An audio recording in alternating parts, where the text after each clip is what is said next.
We are about to commence shortly. Officer, that's you.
Stand for the arrival of the presidents, Her Excellency Silvani Burton and Mr. Burton.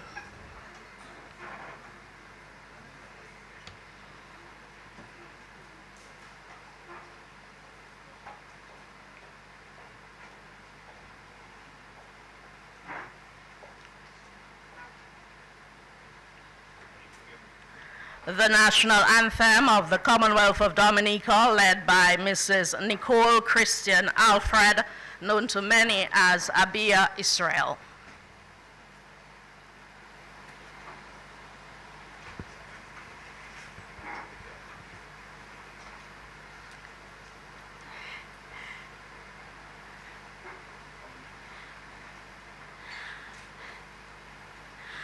Isle of beauty, isle of splendor, isle to all so sweet and fair.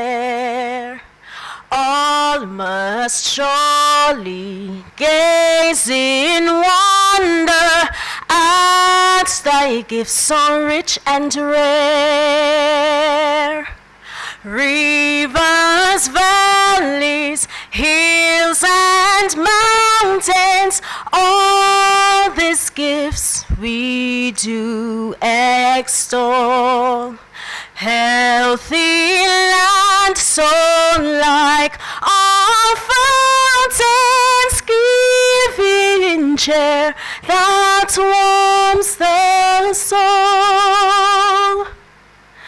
Dominica, God has blessed thee with a clime benign and bright. Pastures green and flowers of beauty, filling all with pure delight.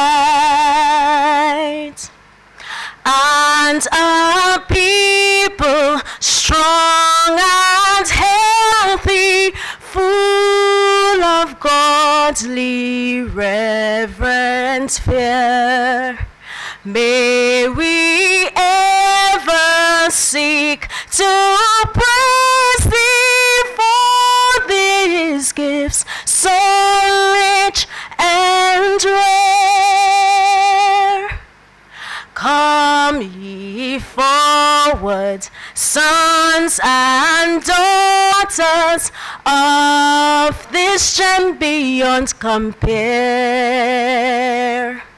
Strive for honor, sons and daughters, do the right, be firm, be fair.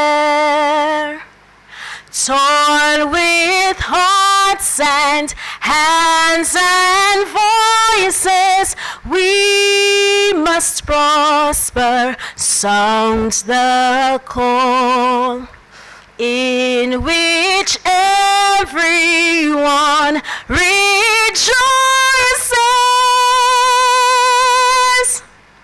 all for each and each for all.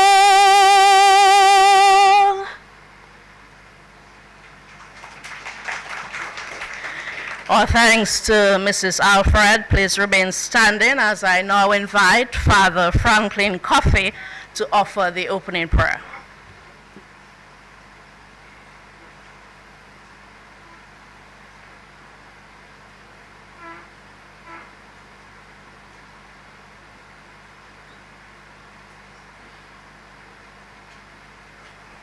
Good morning, everybody. Let's all join in praying the Lord's Prayer, the words that each and everyone here this morning are familiar with. Our Father, who art in heaven, hallowed be thy name. Thy kingdom come, thy will be done on earth as it is in heaven. Give us this day our daily bread, and forgive us our trespasses, as we forgive those who trespass against us. And lead us not into temptation, but deliver us from evil. For thine is the kingdom, the power, and the glory, forever and ever. Dear Lord, the wind is strong, the sea is rough, and our boat is fragile. We want to go forward, especially with this National Cannabis Symposium. But the tide of fear and doubt pulls us back. As we face our storms and difficulties and trials, teach us to be faithful to your word and to persevere in all our endeavors. Make us courageous disciples and bearers of hope to others. Help us daily to overcome the obstacles that threaten to stifle our growth and progress. Let your word be a lamp for our steps and a light for our path. Send your Holy Spirit to teach us wisdom, to encourage, guide, and unite us. Accompanied by the Holy Spirit, may we find a fountain of living water to satisfy our thirst, overcome our fears, focus on our mission, hear the call to serve, and as stewards, work together to build the body of Christ, the church. We make this prayer in the name of Jesus, the Master Healer, who lives and reigns forever and ever. Please be seated. Our thanks to Father Coffey for leading us in prayer. Your Excellency Silvani Burton, President of the Commonwealth of Dominica,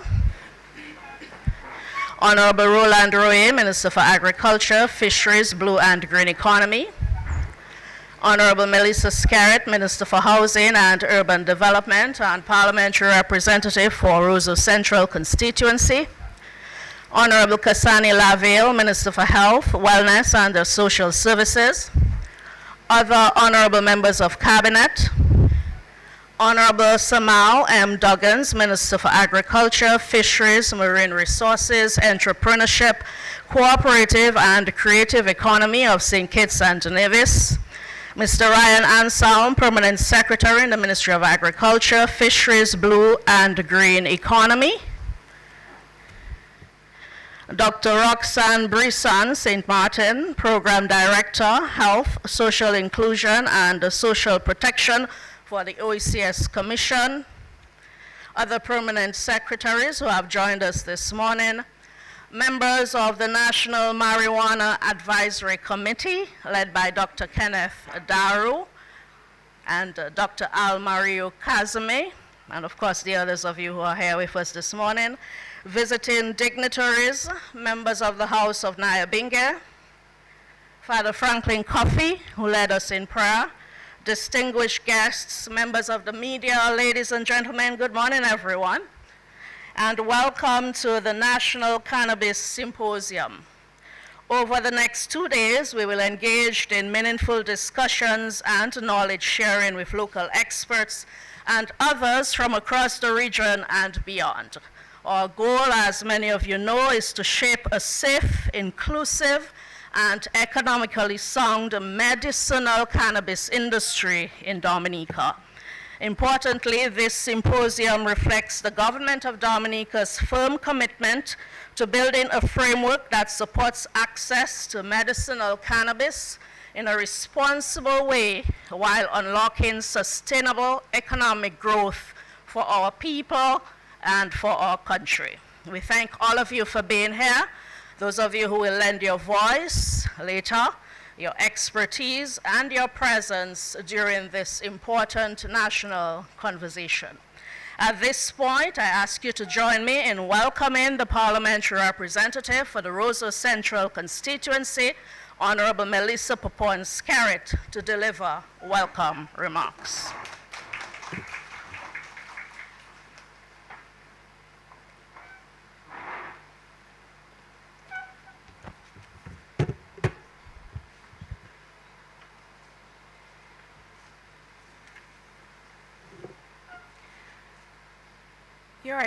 Your Excellency, Silvani Burton, the President of the Commonwealth of Dominica, Honorable Irvin McIntyre, the Acting Prime Minister and Minister of Finance, Economic Development, Climate Resilience, and Social Security, Honorable Joseph Isaac, the Speaker of the House, Honorable Roland Royer, the Minister of Agriculture, Honorable Cassani Laville, Minister of Health, other honorable members of Cabinet here today, Honorable Samal Duggins, the Minister for Agriculture, Fisheries, Marine, Resource Entrepreneurship, Cooperative and Creative Economy in St. Kitts and Nevis, Mr. Ryan Ansem, the Permanent Secretary in Agriculture, other Permanent Secretaries here today, Dr. Roxanne Brisson, St. Martin Program Director of Health, members of the National Marijuana Advisory Committee, members of the House of Nyabinge, our visiting dignitaries, and I see Dr. Marshall Emmanuel here today, a strong advocate for the legalization of cannabis. Welcome home. Distinguished guests, members of the media, ladies and gentlemen, a special good morning to everyone. I am particularly elated that we have arrived at this juncture of our development to take stock and to increase awareness of the natural assets that God has blessed us with as a nation who recognizes the supremacy of God, followed closely by the respect for the earth. Our Nature Isle heritage, coined by our very statehood motto, Apre Bodis Selate, draws attention to the obligation that we all hold firmly to protect and to preserve our heritage, our culture, as we continue to evolve and to progress as a people. As we advocate for the sustainable development of our land, we recognize that there are fundamental weaknesses that lie beneath the common threads that bind us. Our ability to make progress, therefore, requires that we release those colonial shackles and self-imposed ties that hinder us, and that we pay close attention to our traditions with a view of embracing new opportunities for growth and economic development. And it is for these reasons that this National Cannabis Symposium is convened to serve as a platform to bring together diverse disciplines ranging from academic, business, medical, farming, judicial, law enforcement, legislative, pharmaceutical, legal professionals to the voices of the youth, the House of Nyabingi, and the wider Rastafarian community in Dominica to explore the regulatory economic environment for a viable medicinal cannabis industry in the nature island, Dominica. Without losing sight of the historical use of marijuana in Dominica and the Caribbean region for religious and recreational use, the traditional views and treatment of this plant has led to centuries of focus only on the negative effects associated with its use as a recreational drug. But today, we have this opportunity to now shift our attention to the hidden, less promoted benefits of cannabis as we endeavor to create a balance between the social and the legal impasse that has plagued the region on the basis that cannabis has been treated as a scheduled drug with a high potential for abuse, illegal business trade, and no current acceptable medical use. Such classification has had a major negative impact on our youth and has significantly reduced the ability of the general population to associate cannabis as a major contributor to the rich array of health and wellness benefits that arises out of Dominica. And this is why we're here today, ladies and gentlemen, because we recognize the health benefits of cannabis, and in many cases, as we know, it outweighs the negatives. And as we venture in its use for medical purposes, it is crucial that we regulate it properly. And we cannot turn a blind eye to the relief that it brings. Cannabis oil may not be a cure for cancer, but it plays a powerful role in managing pain, especially for those nearing the end of their life. You know, when it hits home, you become passionate about it. I think of this young mother, a friend of mine, very young, in her early 30s, who battled breast cancer. Chemotherapy, which she did in the US, brought her unbearable pain, and she would travel to Dominica. And the only thing that eased her suffering was the cannabis oil, a dot under her tongue. But she was diagnosed at a late stage and passed away at just the age of 32, leaving behind two little children, a 2-year-old and a 4-year-old, both of whom actually have been in my care for the last 8 years in Dominica. Her doctors said that cannabis oil not only eased her pain, but helped prolong her life, giving her more time with her children despite the aggressive illness. And this is why we must understand the purpose behind what God has created. This natural plant carries so many health benefits, and it is time we use it wisely, not just for what we know as a high, but to bring comfort, healing, and dignity to those who need it the most. As we proceed to develop cannabis as a strategic crop of economic significance in the health and wellness sector, we look back at the negative forces either associated or stemming from unregulated, unfair, uninformed, undercapitalized, unplanned, and unprotected approaches that have led to the demise of a promising agricultural initiative and investment. And so we must pay close attention to those to who benefits. What is the nature of the investments required, and whether the state's participation in the process stifles development of the industry or facilitates its development. We must look closely at the role of the small farmer and ensure that our regulatory regimes does not disenfranchise these dedicated farmers. nor does it create an environment that deepens the illegal trade, money laundering schemes, or harms the innocent youth and children in new regulatory environments. And today, we must seek paths that boost opportunities for an accepted medical use in treatment and wellness.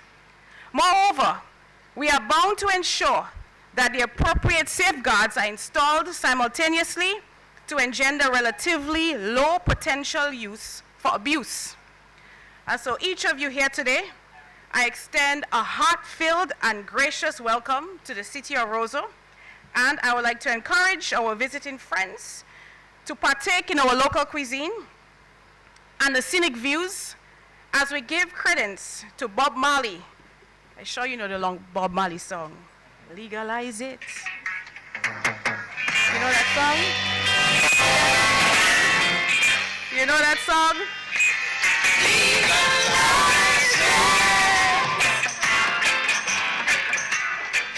Don't criticize it. It's a tough story. Yeah. Legalize it. That's what we have to do. And we will advertise it. Thank you. Welcome to Roseau. And as we spend this moment to echo the sentiments of the late Bob, to advertise cannabis medical benefits, extending our collective efforts to make it more accepted and more understood in a world of medications and treatments. Yeah. Enjoy your stay. Thank you.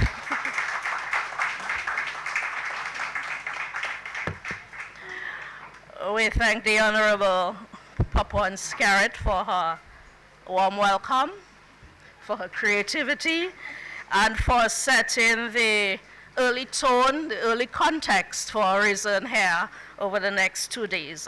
Just a note to the driver of Mitsubishi TR680, you're causing an obstruction on the outside and you're asked to move your vehicle. TR680, thank you.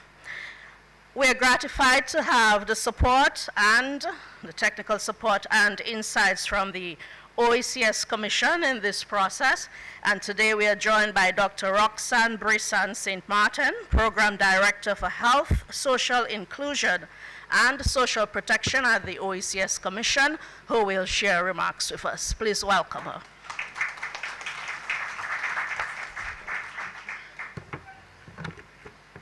Your Excellency Silvani Burton, President of the Commonwealth of Dominica, Honorable Dr. Irvin McIntyre, Acting Prime Minister and Minister of Finance, Honorable Joseph Isaacs, Speaker of the House of Assembly, Honorable Roland Royer, Minister of Agriculture, Fisheries, Blue and Green Economy, Honorable Melissa Skerritt, Minister for Housing and Urban Development and the Parliamentary Representative for Roseau Central, Honorable Kasani Laville, Minister for Health, Wellness and Social Services, other honorable members of Cabinet, Honorable Samal Duggins, Minister of Agriculture, Marine Resources, Entrepreneurship, Cooperative and Creative Economy, St. Kitts and Nevis, Mr. Ryan Anselm, Permanent Secretary, Ministry of Agriculture, Fisheries, Blue and Green Economy, other permanent secretaries, members of the National Marijuana Advisory Committee,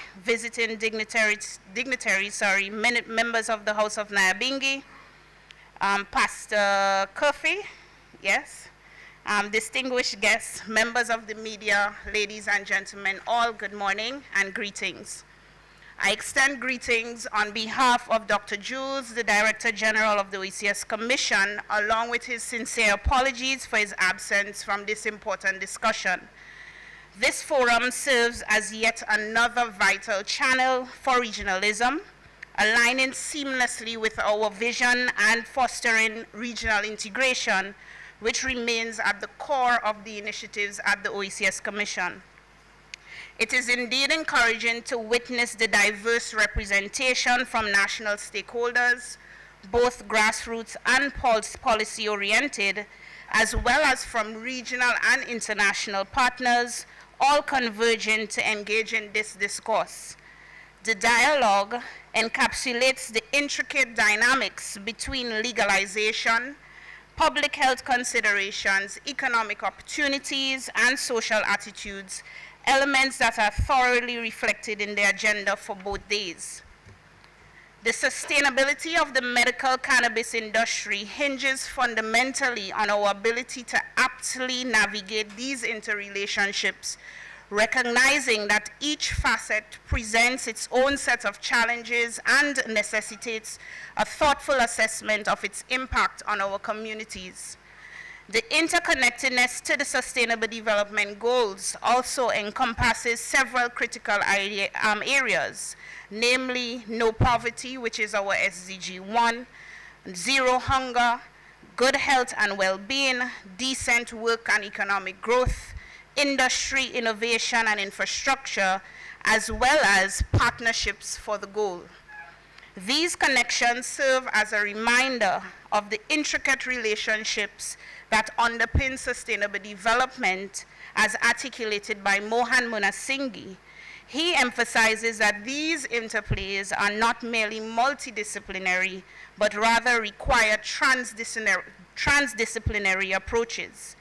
This perspective encourages us to transform our thinking, foster a new and unified understanding that transcends traditional disciplinary boundaries, much like the collaborative spirit we observe here today. This transformation is essential for addressing the undefined challenges we face in our pursuit of sustainable development. Over the next 2 days, we will be engaging in discussions that extend beyond the purview of the Ministry of Agriculture as we adopt a systems thinking approach to create comprehensive ecosystems aimed at addressing our development opportunities and challenges collaboratively. In the context of medicinal cannabis, as with many of our initiatives, the significance of collaboration cannot be overstated.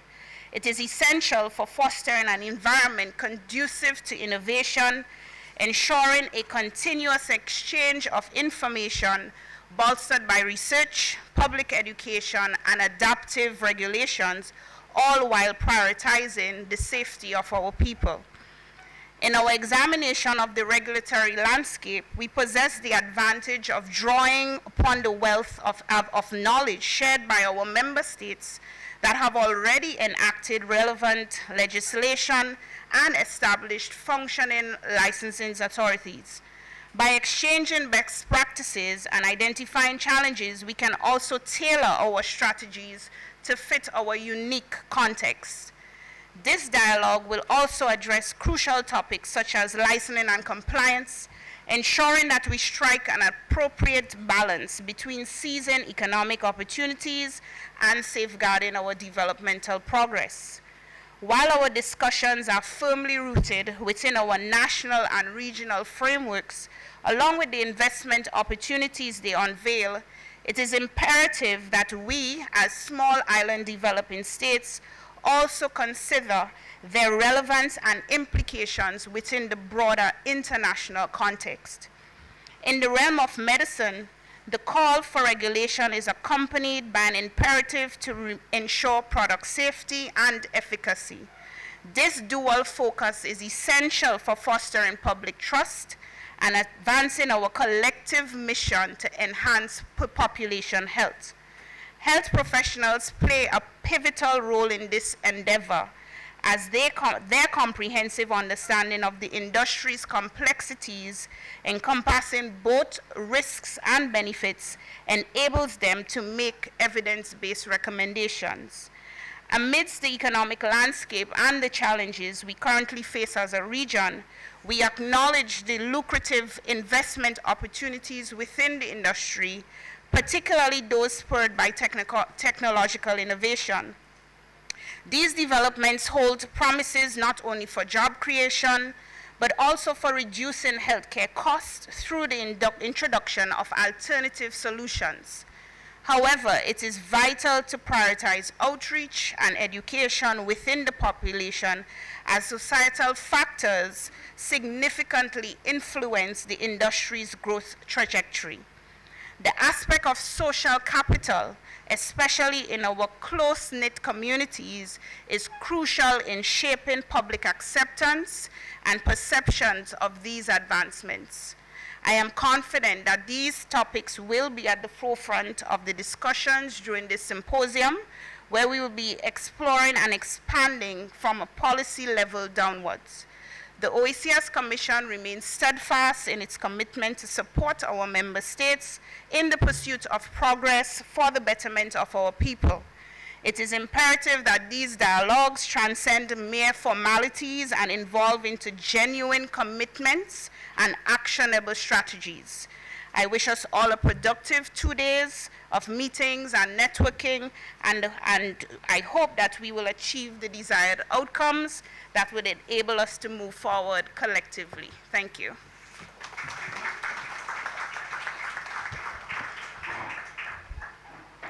Our thanks to Dr. Brisson St. Martin for her remarks, for sharing the OECS and regional perspective, and of course for reaffirming our collective approach as a region, our willingness to collaborate as we advance the cannabis sector within our respective countries. The Ministry of Health is one of the lead ministry in this undertaking, and we now invite the Honorable Kasani Lavelle, the Minister for Health and Social Services, to deliver remarks.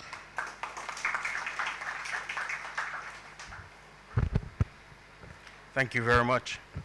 Your Excellency Sylvanie Burton, President of the Commonwealth of Dominica, Honorable Dr. Irvin McIntyre, Acting Prime Minister and Minister of Finance, Economic Development, Climate Resilience and Social Security, Honorable Joseph Isaac, Speaker of the House of Assembly, Honorable Roland Rouet, Minister for Agriculture, Fisheries, Blue and Green Economy, Honorable Melissa Skerritt, Minister for Housing and Urban Development and Parliamentary Representative for the Roseau Central constituency, other honorable members of Cabinet, Honorable Samal Duggins, Minister for Agriculture, Fisheries, Maritime Resources, Entrepreneurship, Cooperative and Creative Economy of St. Kitts and Nevis, Mr. Ryan Anselm, Permanent Secretary, Ministry of Agriculture, Fisheries, Blue and Green Economy, Dr. Kira Paul, Permanent Secretary, Ministry of Health, Wellness and Social Services, other permanent secretaries here in attendance, Dr. Roxanne Brizan St. Martin, Program Director, Health, Social Inclusion and Social Protection, OECS Commission, members of the National Marijuana Advisory Committee, Dr. Daru, dear colleague and friend, Dr. Kazimi, many other distinguished advisors, visiting dignitaries, Dr. Emmanuel, distinguished guests, members of the media, ladies and gentlemen, greetings, good morning to all of you. It is indeed an honor to address you at this historic moment in Dominica's public health journey. A moment where we gather to reflect, learn, and act on one of the most transformative topics in our health policy: social justice, economic development, and I speak of cannabis reform. I commend the Ministry of Agriculture and through your leadership, Minister Roy, and all the regional partners for convening this multi-stakeholder forum, a national symposium that spans medical science, traditional healing, regulatory design, legislative best practice, and community engagement. This is not just timely, it is absolutely essential. Cannabis, locally known by many names, including ganja, the herb, weed, the blunt, and I enjoy Richie Spice, and I don't know if I can follow the power up, but he would probably say something. It is the healing of the nation, bet you never know. Healing of the nation, where I So my dear friends, my musicians who are here with us, like Kali and his father, Eggy, from my constituency, I hope you would give me a 10 out of 10 for that rendition. But the truth is, this transcends our socio-cultural landscape, and it has done so for many decades. And one can think of the streets of Granby, of Lally, the heights of Pokase, of Campbell, the back alleys of St. Joseph, Mao, Portsmouth, Roseau, you name it, the length and breadth of Dominica. Long before the rise of modern global cannabis industries, its use was entrenched in traditional practices, in formal medicine, and in some rural and Rastafarian communities as a way of life. For many, it served as a herbal remedy, for others, a sacrament. However, for much of our post-colonial legal history, cannabis was criminalized. Its use and cultivation associated largely with imprisonment, social stigma, and the marginalization of the very people who safeguarded our traditions. Across the globe, governments are now re-examining how cannabis is used and classified, controlled and utilized, particularly for medical and therapeutic purposes. But make no mistake, this is much more than merely regulating a plant. It's about reshaping health systems and building frameworks that put people, not profit, at the center of progress. Dominica is on the threshold of bold reform. Our government is carefully exploring the development of national cannabis legislation that is evidence-based, socially just, and economically sustainable. We are not starting from scratch. Legally, Dominica has already taken important steps by decriminalizing small quantities for personal use. That has been enacted. Work has also begun on the establishing of the framework for a regulated medical cannabis industry with an emphasis on research, cultivation, quality, control, and also to look at its export potential. We are learning from the experiences of our regional partners and neighbors, including Jamaica, Antigua and Barbuda, Barbados, St. Vincent, St. Lucia, and the Grenadines. We are also grounding this work in the reality of our own culture, where natural medicine, herbal knowledge, and community-based wellness have long existed in harmony with our people's needs. As Minister for Health, Wellness, and Social Services, I want to reaffirm a key principle. Public health and safety must remain the bedrock of cannabis reform in Dominica. Let me speak plainly. Cannabis reform holds real promise for our healthcare sector, especially in expanding patient care, reducing health costs, and promoting innovation. Medical cannabis opens doors to new therapeutic options for patients suffering from conditions such as epilepsy, multiple sclerosis, chronic pain, glaucoma, and side effects of chemotherapy. Non-psychoactive cannabis-based treatments, especially CBD, may help patients manage symptoms without dependency on opioids or expensive pharmaceutical alternatives. By integrating locally grown, regulated medical cannabis into treatment protocols, we may reduce our reliance on some costly imported medication. We're excited about the expansion of research and development right here in Dominica. Cannabis regulation allows us to develop robust clinical research programs in partnership with regional and international universities. It can position Dominica as a leader in evidence-based botanical medicine, potentially unlocking partnerships, pilot studies, and knowledge-sharing platforms. We welcome the opportunities for workforce development. This is a sector that can create new roles, cannabis pharmacists, therapeutic advisors, cultivation specialists, researchers, regulators. With proper certification pathways, we can empower young professionals and redirect vocational training into emerging high-impact fields for our people. Finally, and very importantly, this is an opportunity to integrate traditional and formal health systems. Many of our rural communities rely heavily on herbalists and community leaders.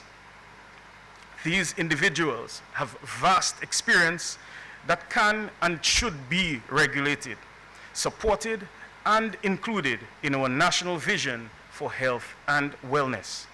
We must not sideline them. We must validate and strengthen their roles.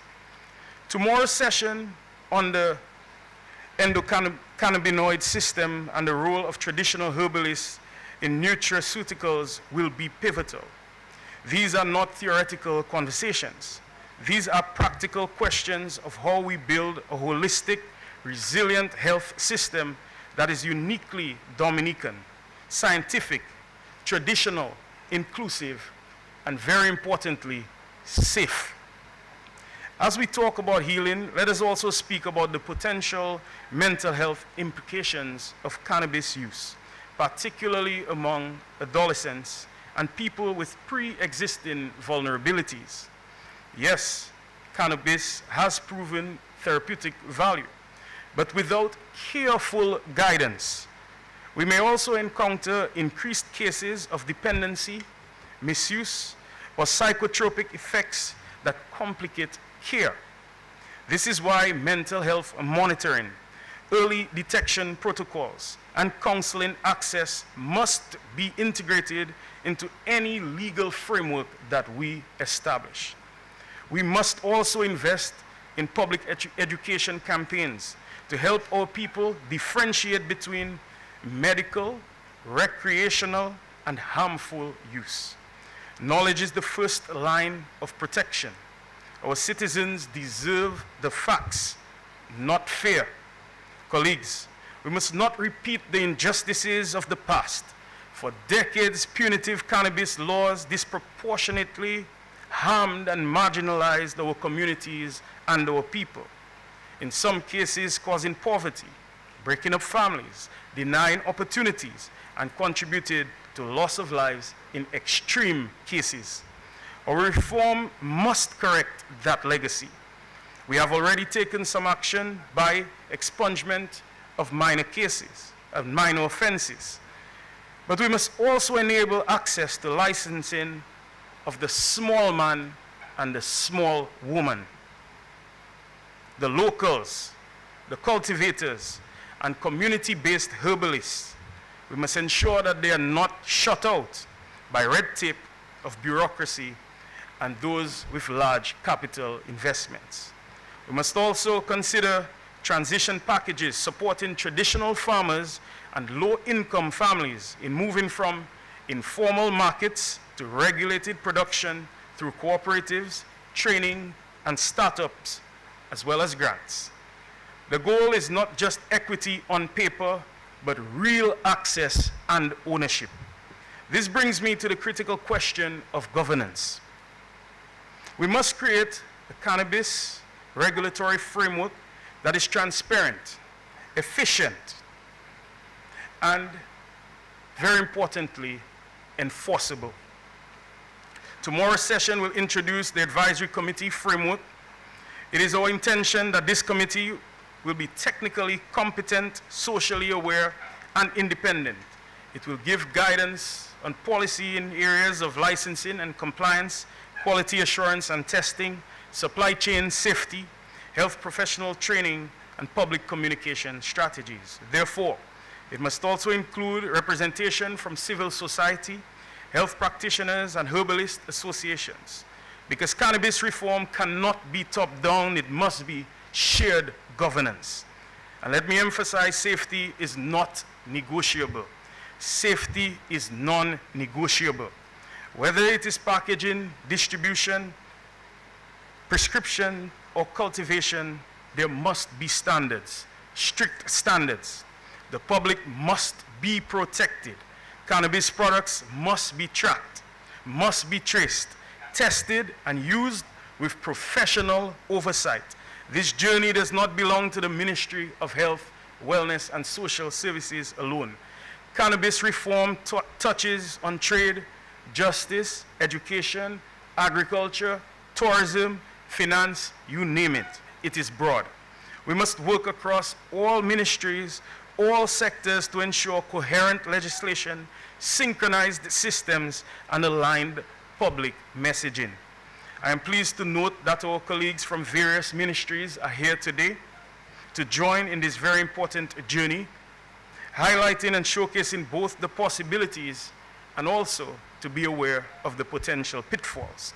We can learn from their successes in product regulation and also from the challenges that our sister islands would have learned. This is where the OECS cooperation is so vital for us. Through joining our frameworks, shared advisory boards, and collaborative enforcement, we can raise regional standards and prevent exploitation by external interests. Ladies and gentlemen, this is not a sprint, it is a careful, principled walk forward. Cannabis reform is not just a legislative task. It is a nation-building opportunity. It is a chance to honor our traditional healers, empower our farmers, relieve our patients who are in need.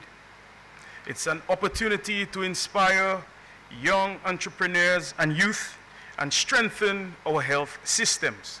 We must design our policies with courage, but also with humility. Let science guide us, let justice ground us, and let health and healing be our destination. Let this symposium set the tone not only for legislation, but for transformation. On behalf of the government of the Commonwealth of Dominica, I thank you for your presence here today, your participation, and most of all, your partnership. May this symposium sow the seeds for a national framework that is evidence-based, community-rooted, and globally competitive and recognized. In the words of our famous midnight groovers, Tout Gwen say Gwen, every seed is a seed, and may I add, even the ganja seeds are seeds.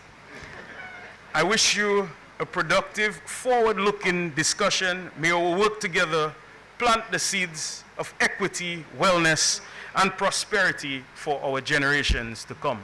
Thank you.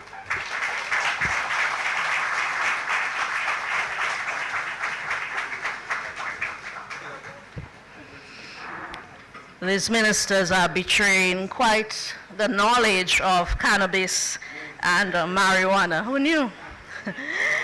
So we thank the Minister of Health for his remarks, for his leadership and that of his ministry in shaping a safe, evidence-based approach with a focus on the health implications as we move forward with the development of the medicinal cannabis industry.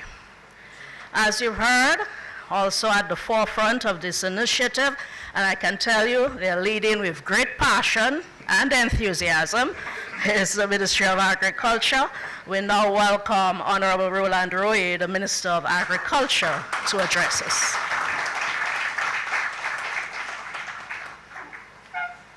Thank you, Dion.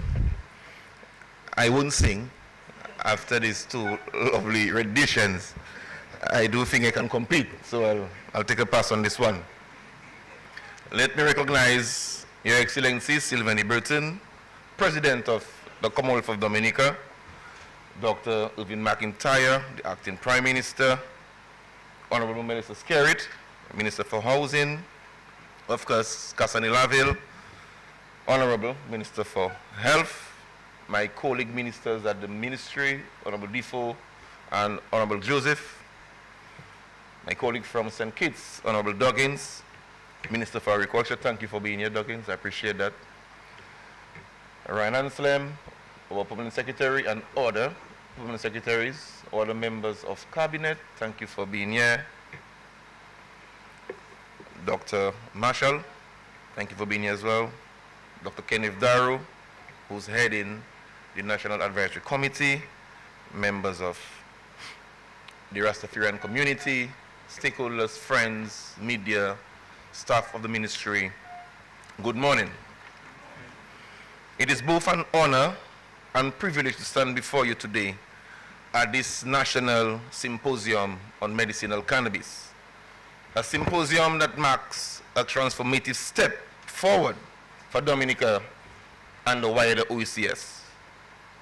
We gather here not merely to discuss cannabis, but to shape the future for an emerging green economy, one grounded in equity, innovation, and sustainability.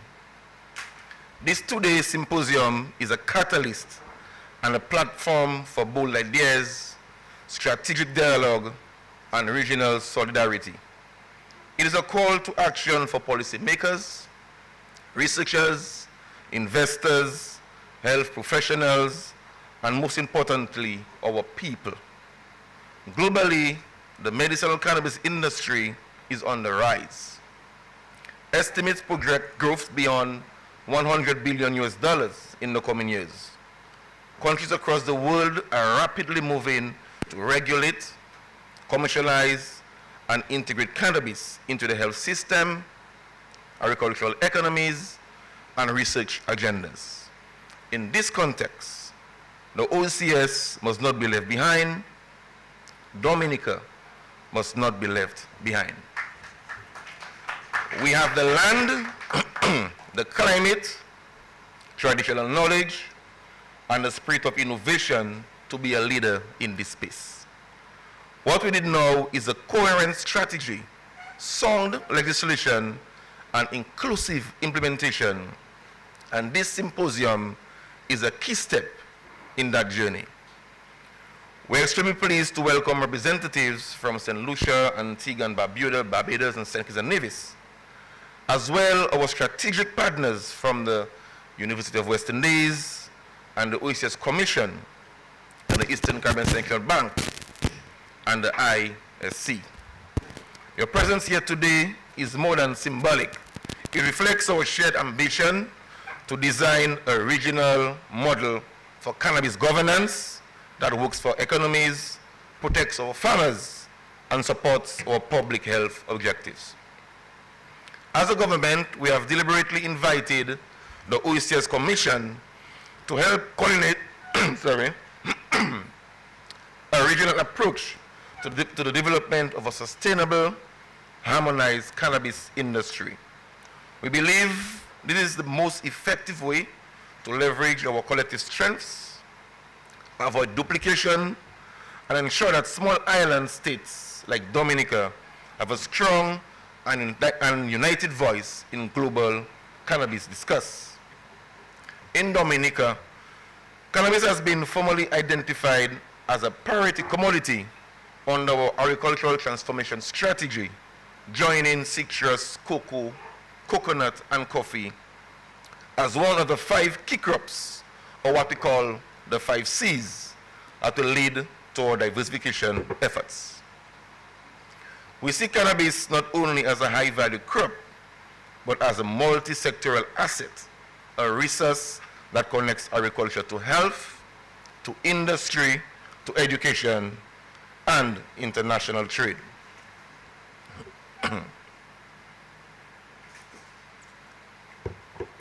From pain management to cancer care, from organic cosmetics to research and development, medicinal cannabis offers real evidence-based benefits that can enhance the quality of life for our people while creating economic opportunity for our youth and rural communities. This symposium comes at a critical juncture. We are currently finalizing the primary medicinal cannabis legislation and moving swiftly to establish a cannabis licensing authority here in Dominica. These frameworks will provide the legal and institutional backbone to regulate production, ensure quality control, attract investment, and most importantly, empower our people. All of this, we are committed to protecting the rights and roles of our small farmers, traditional healers, and long-standing advocates. In particular, I wish to express a deep appreciation to the Rastafarian community, whose unwavering advocacy for the medicinal and spiritual use of cannabis has paved the way for this national awakening. Your calls have not fallen on deaf ears. Your voices have helped shape this conversation, and today we say thank you.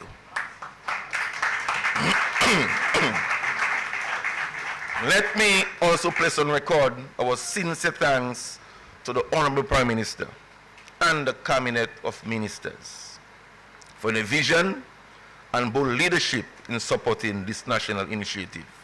The endorsement of this symposium and the wider cannabis agenda is a clear demonstration of this government's commitment to modernization, diversification, and the creation of a new economic pillar.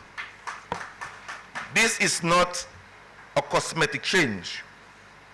It is a deliberate and data-driven policy shift anchored in the realities of our times. For this important symposium, we are privileged to benefit from the insights and expertise of several leading figures in the global and regional cannabis industry. Among them is our very own Dr. Michael Emmanuel, a distinguished Dominican and one of the region's foremost researchers on cannabis. Dr. Emmanuel, based at the University of the West Indies Mona campus, has led extensive studies on the medicinal properties, cultivation standards, and regulatory framework surrounding cannabis in the Caribbean. We are proud to have retained him as a technical consultant and advisor to the government to provide guidance on legislative reform and the structured development of the national cannabis sector. Thank you, Dr. Marshall. Joining us as well is Dr. Brendan Roberts, another Dominican making strides abroad. Mr. Roberts, currently based in Canada, is the founder of the Universal Plant Medicine Association and brings with him a wealth of knowledge in plant-based medicine advocacy, cannabis policy reform, and international market integration. His global perspective will be invaluable as we seek to position Dominica competitiveness with the emerging international cannabis marketplace. We are also honored to welcome Dr. William Courtney, a respected physician and a member of the Cannabis International Organization, whose pioneering work has significantly advanced the medicinal understanding of raw cannabis therapeutics. Dr. Courtney's clinical experience and advocacy for holistic cannabis use will further enrich our dialogue and public health integration, dosage standards, and patient safety. Together, these experts will bring a diverse and dynamic wealth of knowledge that will undoubtedly enhance the depth of discussion at the symposium and help guide Dominica towards a more robust, inclusive, and forward-thinking cannabis industry. In addition to their contributions, we are also benefiting from presentations from the CEOs of medicinal cannabis authorities in St. Lucia and Antigua, who will share their respective countries' experiences on regulatory development, compliance, and industry growth. We will also hear from representatives of the University of West Indies, from the OECS, Eastern Caribbean Central Bank, and the International Cannabis Society, whose global insights and research will add further dimension to a regional and international understanding of the cannabis economy. This breadth of expertise is a clear indication of the importance and potential of the cannabis sector, not only for Dominica, but for the entire Caribbean region. As we move through these sessions ahead, we anticipate that this symposium will deepen our understanding of the legal, economic, health, and agricultural implications of medicinal cannabis and facilitate robust discussions on regulatory frameworks, licensing models, research opportunities, and community inclusion. So, ladies and gentlemen, we stand at the dawn of a new era. The opportunity before us is not just about cannabis. It is about creating a modern agricultural economy, one that is innovative, sustainable, and just. Let us seize this moment. Let us learn. Let us listen. Let us lead. May this symposium light the path toward a greener, healthier, and more prosperous future for Dominica and the OCS. Thank you very much.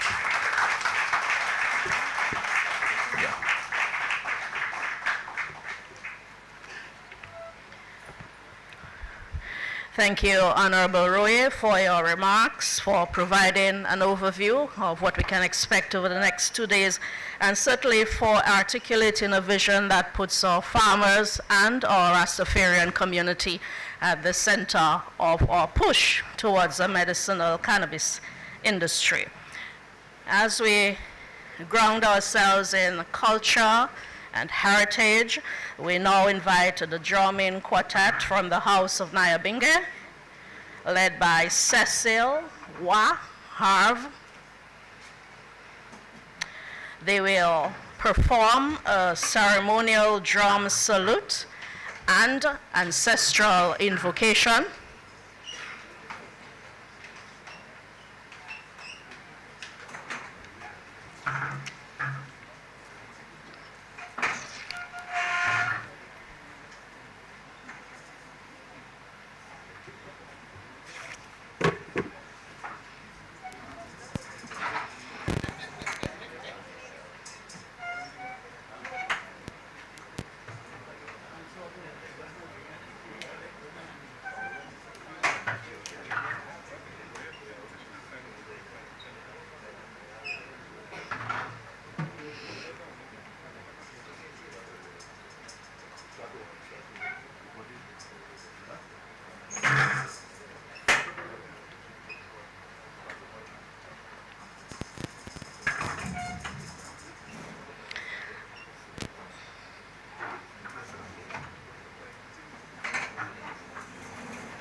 So ladies and gentlemen, let's put our hands together and welcome the members of the House of Nyabinge.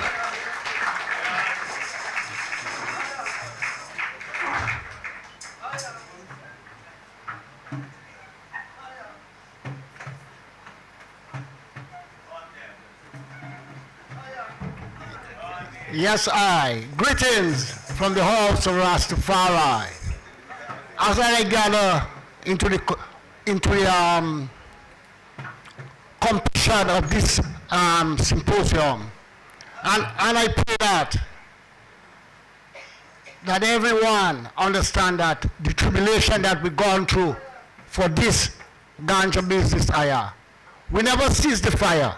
We never give up. Harder they come, it's harder they fall. But now this day we pray that the government shall check the prison for the youth of them that still convicted on the ganja, to give them an amnesty and free them up. Haile Selassie the first, Rastafari. Prince and princesses, Moshiach of Babylon, I Ethiopia now stretch forth our hands unto the living Haile Selassie the first, Rastafari. And I father of Ethiopia, and I vine I jesty, the Iris is coming to an liberty, to dwell in the path of Rastafari. Leader and I, teach her they to forgive, that I must be forgiven. Teach her they love, loyalty and earth, as it is in Mount Zion. Endow and I their wise mind, their knowledge, and understanding to do their will.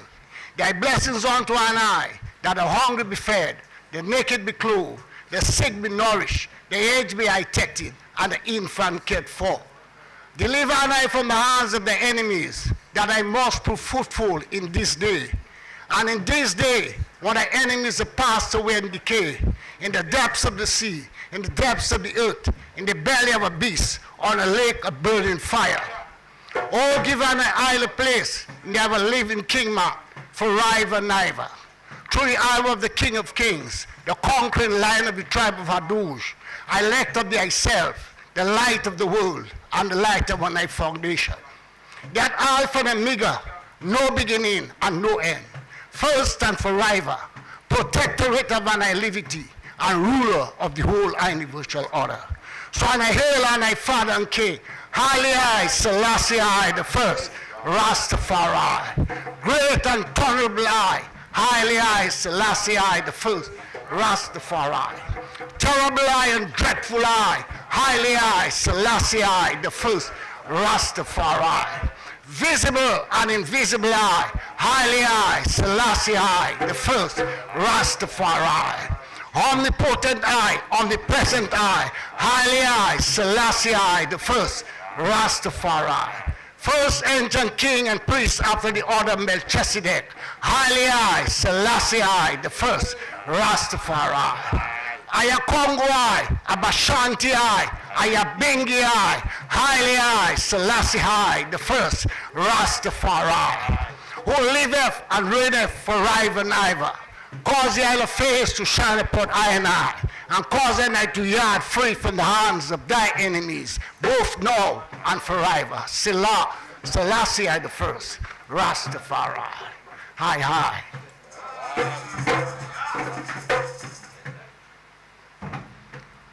Mama in Africa,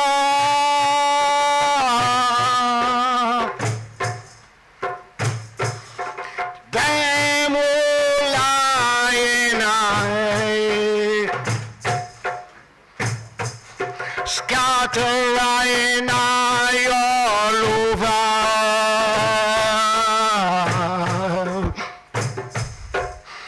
to build them empires and then plantations.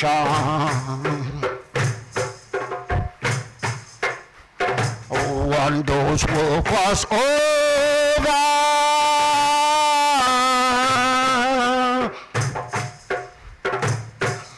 those plantations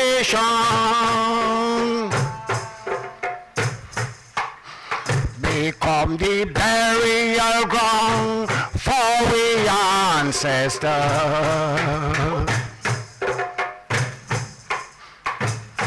My mama,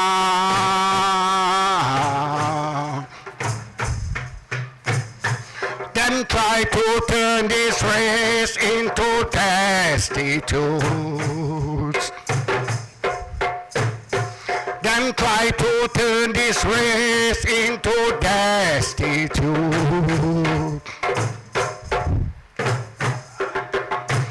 In the hot and burning sun,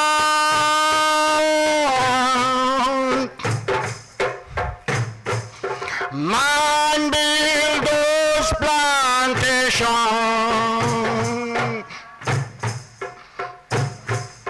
Grandmama worked the fields, while grandpapa man turned the mills. We weep on him back, the mill must keep on turning.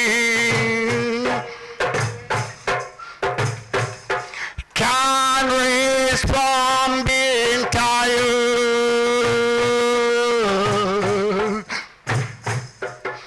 I feel blood, sweat and tears run down the heads of we ancestors.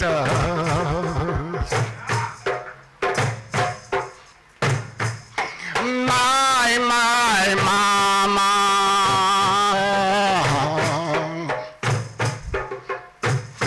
them try to turn this race into destitutes.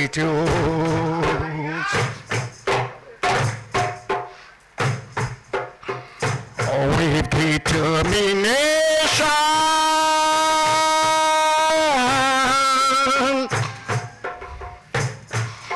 of the rebellion slaves,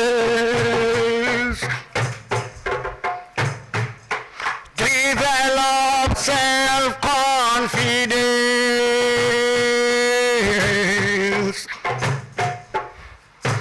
Otherwise, we would be defeated within this race of life. Fighting, dying, breaking barriers, burning down plantations.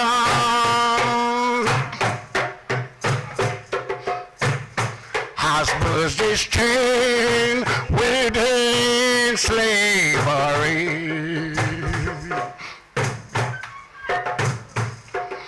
Man sing his praises, praises to the spirits of the runaway slaves.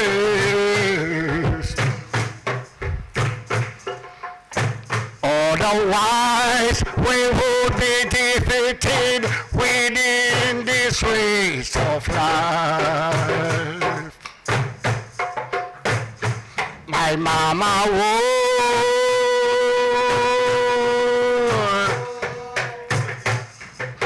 My mama Africa.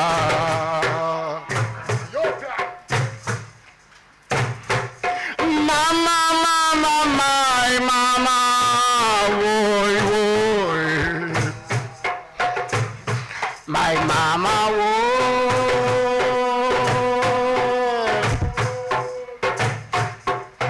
My mama Africa. Rastafari. Yes, give thanks, I am.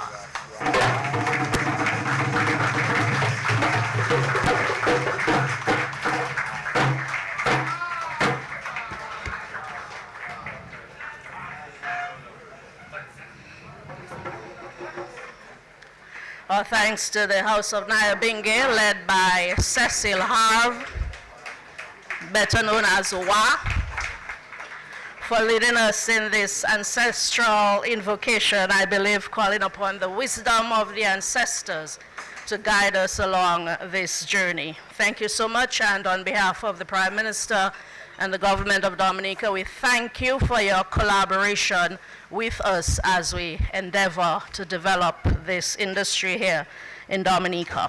It is my honor now to invite the Honorable Dr. Irvin McIntyre. He is the acting Prime Minister of Dominica, and he will now deliver his address. Please welcome Dr. McIntyre.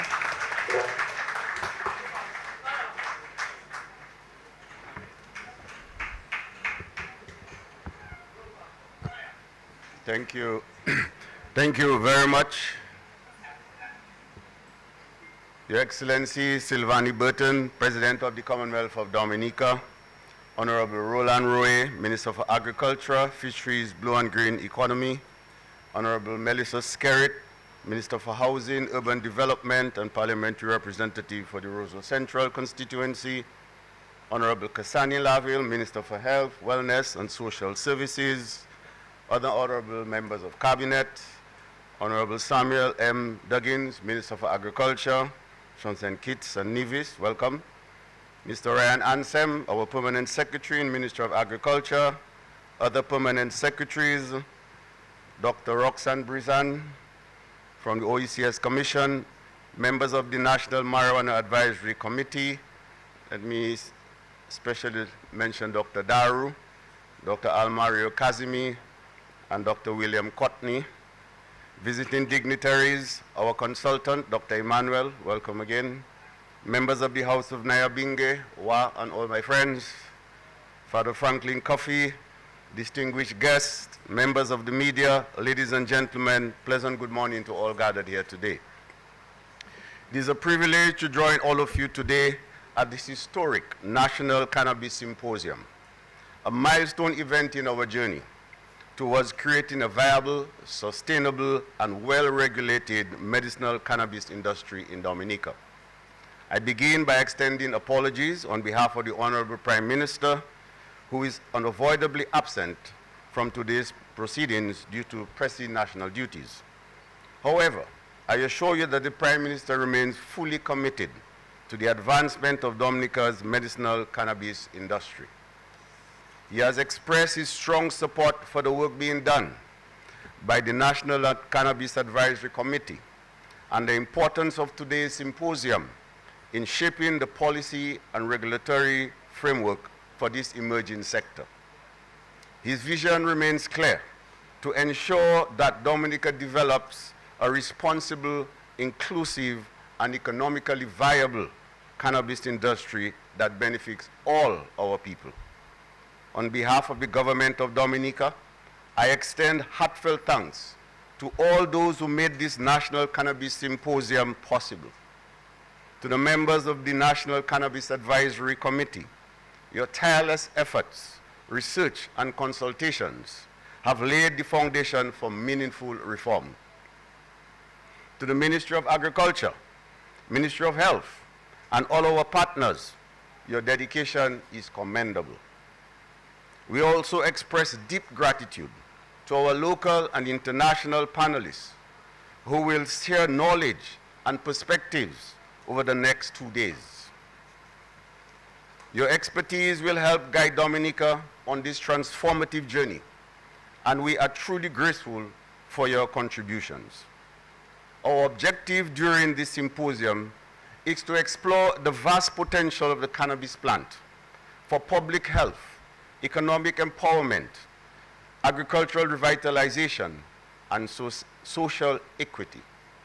The government of Dominica recognizes that cannabis reform grounded in science, responsible regulation, and broad-based consultation is both a national imperative and a regional opportunity.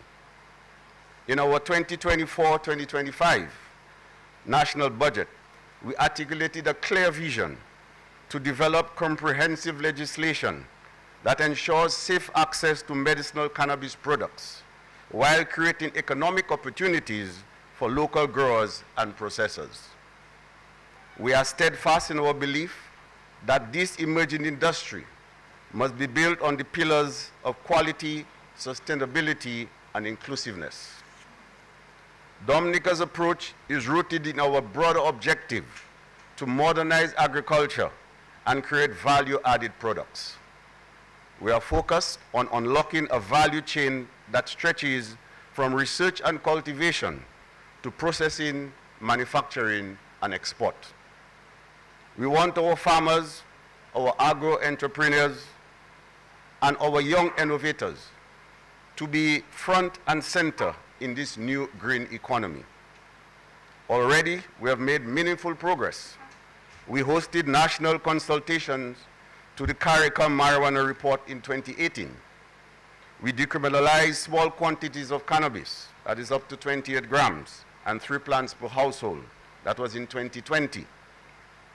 And more recently, we have approved the formation of the National Cannabis Advisory Committee and appointed a technical consultant to guide our legislative and regulatory framework. We are actively working towards the establishment of a cannabis licensing authority, a necessary institution that will oversee who can cultivate, process, manufacture, distribute, and export medicinal cannabis products, and on what terms it's done as well. This is essential, not only for legality, but for society, accountability, safety, and market access. Importantly, our model also empowers traditional growers and provides them with a pathway into the legal market. We are committed to supporting small, medium, and micro products by adopting tiered licensing and introducing good agricultural practices that protect both people and the environment. Ladies and gentlemen, cannabis reform is not a journey Dominica is undertaking alone. Across the Caribbean, our neighbors are moving decisively. Jamaica, St. Vincent and the Grenadines, Antigua and Barbuda, and others have legalized or decriminalized cannabis and established licensing regimes. This direction is clear. The time for Dominica is now. We are also guided by international best practices, from Uruguay to Canada, from the United States to Australia. We have studied different models: government supply, commercial supply, home grow, and social clubs. Each approach offers valuable lessons as we chart our path forward. Furthermore, global institutions like the World Health Organization have key recommendations, such as removing cannabidiol, that's CDB, with less than 0.2% tetrahydrocannabinol from controlled substances and creating new opportunities for product innovation and export. The global cannabis market is projected to grow from US $10.6 million to 2018, that was in 2018, to nearly $100 billion in 2026. This growth is driven not just by demand for recreational use, but by edibles, oils, topical products, drinks, textile, and industrial hemp. The potential, therefore, is vast, and Dominica must claim its share. But I want to be clear. We are committed to building this industry the right way. Regulation must be robust. Laws must be clear. Enforcement must be fair. And the rights of all citizens, including religious users, traditional cultivators, and youth, must be safeguarded. There will be no place for illicit cultivation. As we move forward, our goal is to establish a National Cannabis Regulatory Commission. This body will provide long-term oversight and ensure that Dominica remains a trusted, respected, and competitive player in the international cannabis arena. We also acknowledge that cannabis is more than a product. It is a part of a larger social conversation about public health, personal freedom, human rights, and economic justice. It raises important questions about how we treat traditional knowledge, how we repair historical wrongs, how we create opportunities for those once marginalized, and how we ensure that no one is left behind in shaping the new green economy. I assure you that going forward, government will remain sensitive to these important concerns. As I end, I issue this call to our farmers, our innovators, our investors, our educators, our health professionals, and our young people. Get ready, prepare yourselves, and seize the opportunity. Because the legal medical cannabis industry is not a dream. It is becoming a reality. Let us ensure that this new industry is one that creates jobs, lifts communities, protects the vulnerable, respects the environment, and keeps the profits in the land in the hands of the people. Ladies and gentlemen, let this symposium mark the beginning of a new thrust towards innovation, empowerment, and responsible growth. Thank you, and may we proceed with wisdom and vision. I thank you.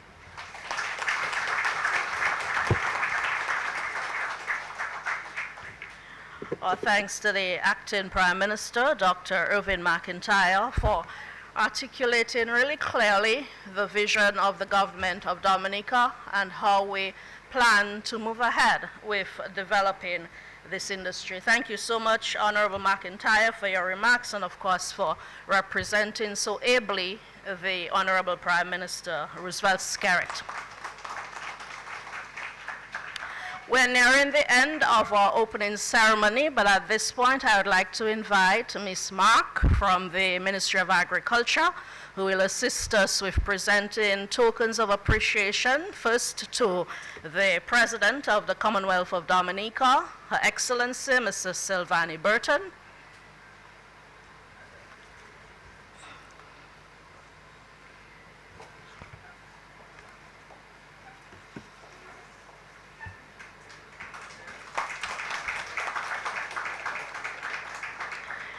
And also to the parliamentary representative for the Roseau Central constituency, Honorable Melissa Popon Skerrit.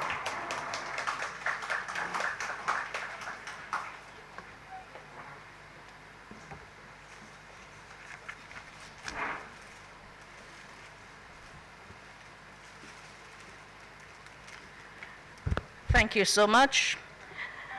Ladies and gentlemen, this concludes the official opening ceremony of the National Cannabis Symposium. We thank you so much for your attention, for participating, for joining us. We will be available online via various government media social platforms and on GIS television. So please stay with us as we move forward over the next 2 days. And thank you all for coming. Good morning.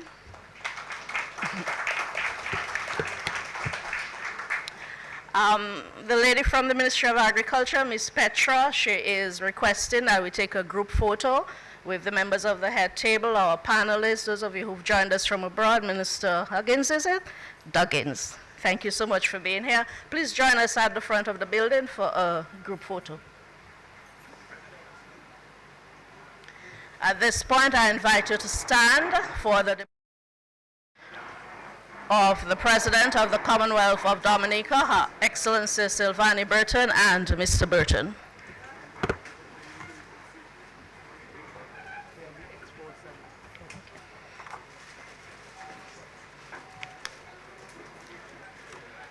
On your way out, there's an exposition on the outside, on the lawn, on the porch, so we invite you also to take a look on your way out of the ceremony. After the exposition, we also invite you to partake in some refreshments. Thank you, everyone.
Yes, it's on. Can you hear me? All right. We're going to start off with some inserts and comments on global developments on cannabis reform, the 14 principles by Dr. Almario Kazimi. Dr. Kazimi is an agronomist, a soil scientist by training, employed in the Ministry of Agriculture and Fisheries, Government of the Commonwealth of Dominica. Dr. Kazimi got involved in agriculture through the School Summer Attachment Program during the period of 1984 to 1988. He formally joined the division in 1989 under the Tropical Fruits and Spices Project. In 1991, Dr. Kazimi traveled to the Republic of Cuba to pursue the undergraduate study in agronomy, a BSc from the Fructuoso Rodriguez Perez University of Agriculture in La Habana, Cuba. He returned to the Division of Agriculture in 1998 as team leader of the Western Agriculture Extension Region. He would shortly travel to the Dominican Republic in 1999 to further his pursuit in postgraduate studies in agriculture diversification with a Master's of Science. As a Commonwealth Scholar graduate, PhD of 2015 from Bangor University, North Wales, United Kingdom, Dr. Kazimi research focus on, excuse me.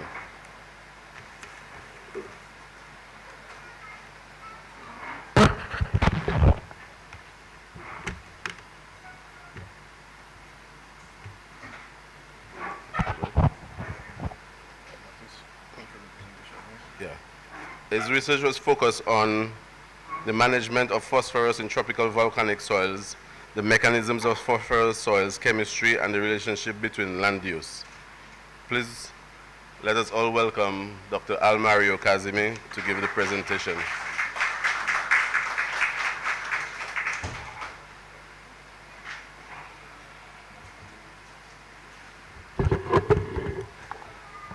Pleasant welcome to all the participants, our foreign dignitaries, as well as the media. As we start and engage in this National Cannabis Symposium, one of the issues and one of the topics that the government necessarily needs to look into is what has been classified and has been actually documented as the 14 principles of cannabis reform, and we will go through them, because it is absolutely imperative that we definitely answer these questions, even whilst we look at establishing the regulatory environment. So I'll go through the presentation there with keen interest, just to give some insight as to necessary considerations as we develop that pathway. So obviously we say and we know that the whole issue of cannabis legalization, decriminalization, is one of deep social justice within the Caribbean space. Back in the days, the Rastafarian movement, the stigmatization associated with the use of cannabis, and the laws associated with the prohibitions with the use of cannabis. So as we move forward in terms of looking at the regulatory environment, one of the most interesting things from the onset would be how do we allocate production rights, even to the local producer and as well as foreign direct investors. What kind of rights would they have with regards to cultivation, manufacturing, distribution? And hence, it has been advised to be ever mindful of the growing dominance of corporate foreign investors and what space do they have within local economies as we endeavor within that new space. So commercial enterprises continue to develop. It will be the jurisdictions that are the most proactive and organized that reap the greatest benefits. And hence, discussions as such will allow us to be level-headed in terms of the magnitude of discussions that would enable us to chart a platform which is definitely conducive not only for the legal framework but for the average Dominican citizen with regards to his participation in that industry. It was mentioned this morning that the whole issue of cannabis legislation and decriminalization resonates within the Sustainable Development Goals agenda with regards to a number of issues, elimination of poverty, fair access to resources, the respect of the right of the earth. So there are a number of sustainable development goals, thematic areas associated with the whole decriminalization of cannabis. Notwithstanding that it has been well documented that the therapeutic benefits are actually what is driving the industry currently. As we recognize that the trademark high that the THC produces is not necessarily what a lot of patients are actually aspiring for, but looking for the medical benefits renowned to be associated with the plant. And hence, the whole issue of CDB-based products is on the rise, and the decriminalization of CDB-based products as proposed by the World Health Organization is one to be considered. And hence, the whole issue of recreational use and the transformational development of recreation from the classical smoking to the more value-added production segments with regards to the production of flowers, the production of topical creams, the production of edibles is actually what is driving the transformational agenda with regards to recreational use. And hence the whole issue of the regulatory environment resonates with regards to what? Education and destigmatization. Because these elements, they have definitely been embedded through culture, through tradition within the Caribbean space in terms of the negative connotations associated with the use of cannabis. So any regulatory framework will necessarily have to look at an education, quote-unquote, a destigmatization program. Moving further afield, so when we talk about a medicinal cannabis industry and the regularization of a medicinal cannabis industry, we look at the cannabis market and how it is segmented. And we see that the market is segmented into 4 different categories, based on product type, meaning it capsules, concentrate, or flowers, based on usage, being it medical, recreational, topical, or industrial, being compound type, based on THC, CDB, or a balance between the both, and based on geographic locations to include the North American, South American, Asian, African, and the Caribbean markets.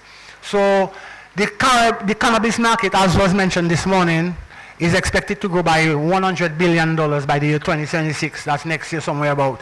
And we are at the crossroads where we definitely need to actually take advantage of what we have in terms of the assets, this land resources, the culture of growing the cannabis plant, in terms of making it an economic venture. So as was stated here, in 2019-2024, the cannabis market was actually valued at $97.35 billion, growing at an exponential rate of 42.92%, a compound annual growth rate. And hence, the expanding popularity of cannabis utilization in terms of the shift that I spoke about from the classic use of this based on smoking to a much more value-added application in terms of processed products is what's driving the industry with regards to the classical shift from medicinal to recreational usage. And hence, as we go into these segments there, the whole issue of due diligence in terms of traceability systems become critical, from seed selection, cultivation standards, all the way to value-added products being developed. Due diligence is going to be critical, and hence the notion that the Cannabis Licensing Authority will be authorized to actually look at application processes with regards to potential applicants and participants in the cannabis industry is of essence. It has to be seen as an all-inclusive agency whereby the local man can tangibly participate in that budding industry. So what is actually driving cannabis reform? And one of the most interesting things driving cannabis reform is the cost associated with law enforcement in terms of existing criminalities associated with the use of cannabis. And hence, the issue of expungement becomes applicable as we look at the cannabis legislative reform. Obviously, the expanding and horizontal medicinal benefits as new cannabinoids are being actually developed and discovered makes that medical reform stigma be more palatable in terms of the general use, holistic use of cannabis as medicine, not only in terms of its clinical applications, but regard health and wellness programs, as well as our spirituality and the mental use of cannabis with regards to relaxation and mind-body control, rejuvenation. So there are a number of significant drivers, but obviously the expanding medical benefits is very, very evident, but nonetheless, the cost associated with law enforcement is also applicable in terms of current drivers. So when we look at cannabis in terms of industry and economic performance, there are basically 4 models of legal cannabis production globally existing. And we will actually go through them in detail, because we will see that the first one, which is commercial tax-based supplied, is whereby many licensed growers supply many licensed retail outlets. This is not necessarily a model that is being developed in the Caribbean region, but nonetheless it is applicable and in full effect in United States of America, in such states as Colorado, Washington, D.C., Alaska. The other one is the government supply system, whereby the government contracts a limited number of growers and controls supply through outlets. And this is one of the 3 models which Uruguay is actually adopted, and one of the models that most Caribbean states actually is looking at with regards to St. Vincent, St. Lucia, Antigua. We should mention Uruguay because Uruguay is the only country in the world which has totally legalized cannabis usage, and we differentiate between the legalization aspect as opposed to decriminalization. So yeah, the government supply system is what is actually being adopted in most Caribbean states, and we envisage that it might be that or a hybrid that comes out as the end product as being proposed for Dominica. The other model is the permitting of home grows, which is not necessarily associated with commercial outlets, but based on the issue that certain people can group themselves together and grow certain quantities for home consumption. Equally is the issue of social clubs, where groups of people grow cannabis in collective use, but not necessarily for commercial outlets and sales. So based on these modalities there, we see that for real, government supply is the modality that we might definitely adopt, but again, not limiting it in terms of a hybrid approach. So with regards to cannabis reform, and it has been mentioned time again for this morning, the whole issue of evidence-based public policy, and in terms of how we see the use of cannabis within the medical space as being responsible, effective, and more importantly, patient-oriented in terms of serving the needs of aspiring patients. We have recognized that the stigmatization associated with the use of cannabis has limited a number of aspiring patients with chronic or acute ailments who are desirous of utilizing the plant. But again, the policy framework, the perceptions, the public education programs needs to be in place, and hence evidence-based public policy is one of the key important decisions we need to focus on as we engage in this cannabis reform exercise. So as we look at the 14 principles of cannabis reform, we're going to recognize certain things, and we start off with the first one. And we call them the 14 principles, but actually most of them start with the letter P, so we abbreviate it and we just usually say the 14 P's of cannabis reform. So the first one is production. And the take-home message is that jurisdictions considering alternatives to prohibition need to decide on the number of producers, the amount of production allowed, and the location where it can be produced. First take-home message. So yes, the government of Dominica is desirous of creating that enabling environment for us to actually engage in a medicinal cannabis industry. So what is the minimum acreage associated with this economic venture? What is the maximum acreage permissible? What are the criteria for engagement with regards to cultivation? Where is this cannabis going to be grown? All these are valid questions that we must come up with an answer before we can actually have effective legislation.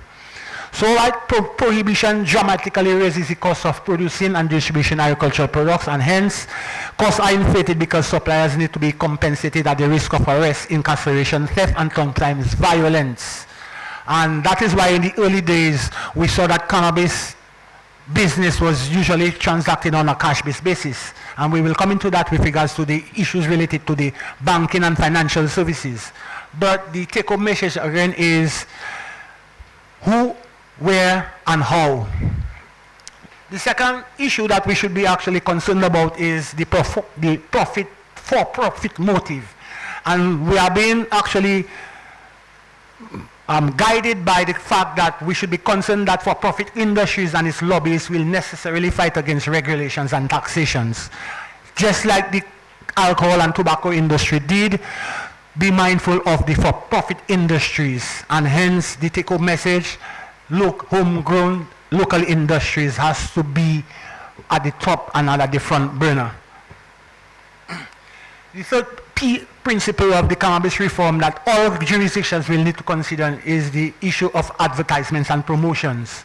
So if jurisdictions are going to allow cannabis sales, marijuana sales, it will need to decide whether to allow advertising. Uruguay banned advertising, although Uruguay was the only country in the world to legalize cannabis. They incidentally banned the advertising of cannabis, and other jurisdictions have actually opted to look at this modality. In the United States, it is still legal to advise cannabis as is based on the freedom of speech.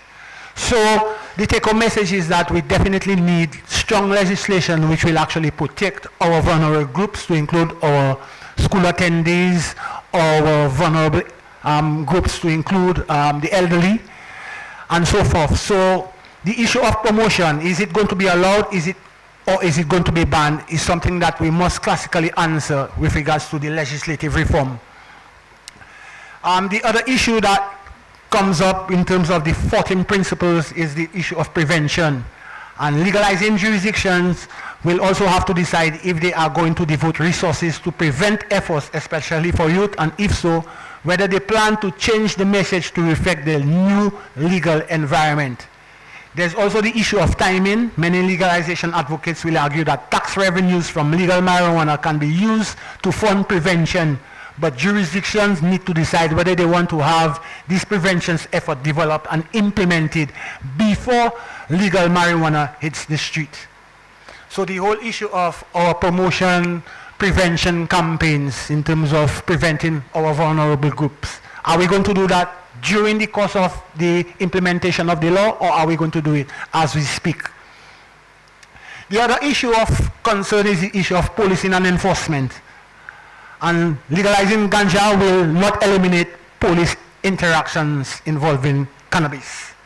Police departments and regulatory agencies will need to decide how much time and effort they want to expend enforcing these laws, as well as conducting inspections and minor sting operations. Perhaps even more important decisions will be what to do about the existing black market. A legalized industry is expected to largely eliminate the black market, but this can take time. Hence, during this transition period, states could lose out on some significant revenues and fees in terms of taxes. However, arresting illicit producers and adjudicating these cases comes with costs of their own. So at the end of the day, the jurisdictions will need to decide how aggressive they want to go about cracking down on illicit producers and distributors, especially if there is a well-entrenched export industry. The other issue that we need to consider is the issue of penalties. Closely related to policing would be sanctions associated with those who break the marijuana laws. And we're talking about the legislative regulatory framework of the industry, and we're not talking about criminal civil laws. Will it be a criminal offense for minors to possess marijuana, or will it be a civil penalty that only results in fines? These are certain things that policymakers will need to actually define. Decisions also need to be made about how production violations will be punished for those licensed to legally sell cannabis marijuana. And hence the issue of license revocation and criminal charges need to be considered. Another issue is the issue of potency. And there are 120 reported cannabinoids in the cannabis plant, but the THC, the tetrahydrocannabinoids, is the chemical compound that receives the most attention. The average amount of THC in cannabis flower consumed has increased over time, and we can attest to that in terms of having cannabis from as early days as 16% THC to current usage as high as 48% THC. Hence, jurisdictions considering a legal medical market need to decide whether they will limit the amount of THC in products.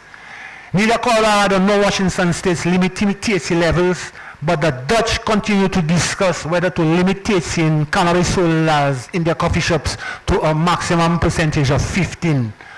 So hence potency becomes critical an element of discourse as we actually look at the creation of a legalized medicinal cannabis industry. The other issue is purity, and obviously related to purity is the whole issue of good agricultural practices. Choices will also need to be made about whether to monitor the limit of levels of mold, pesticide and other contaminants. And the obvious answer is yes. Because if we say that we are actually producing a plant fit for human consumption, the good agricultural practices and the critical points of checks and balances are associated and will be associated with the cultivation of cannabis for medical purposes. So another important decision is whether to allow the sale of marijuana products infused with other products, example alcohol, nicotine, etc., respecting the principle of purity. Considerations for policymakers. Another consideration would be price. So while marijuana prices are typically described in terms of grams or ounces, what largely matters is the price per unit of intoxicating elements or THC.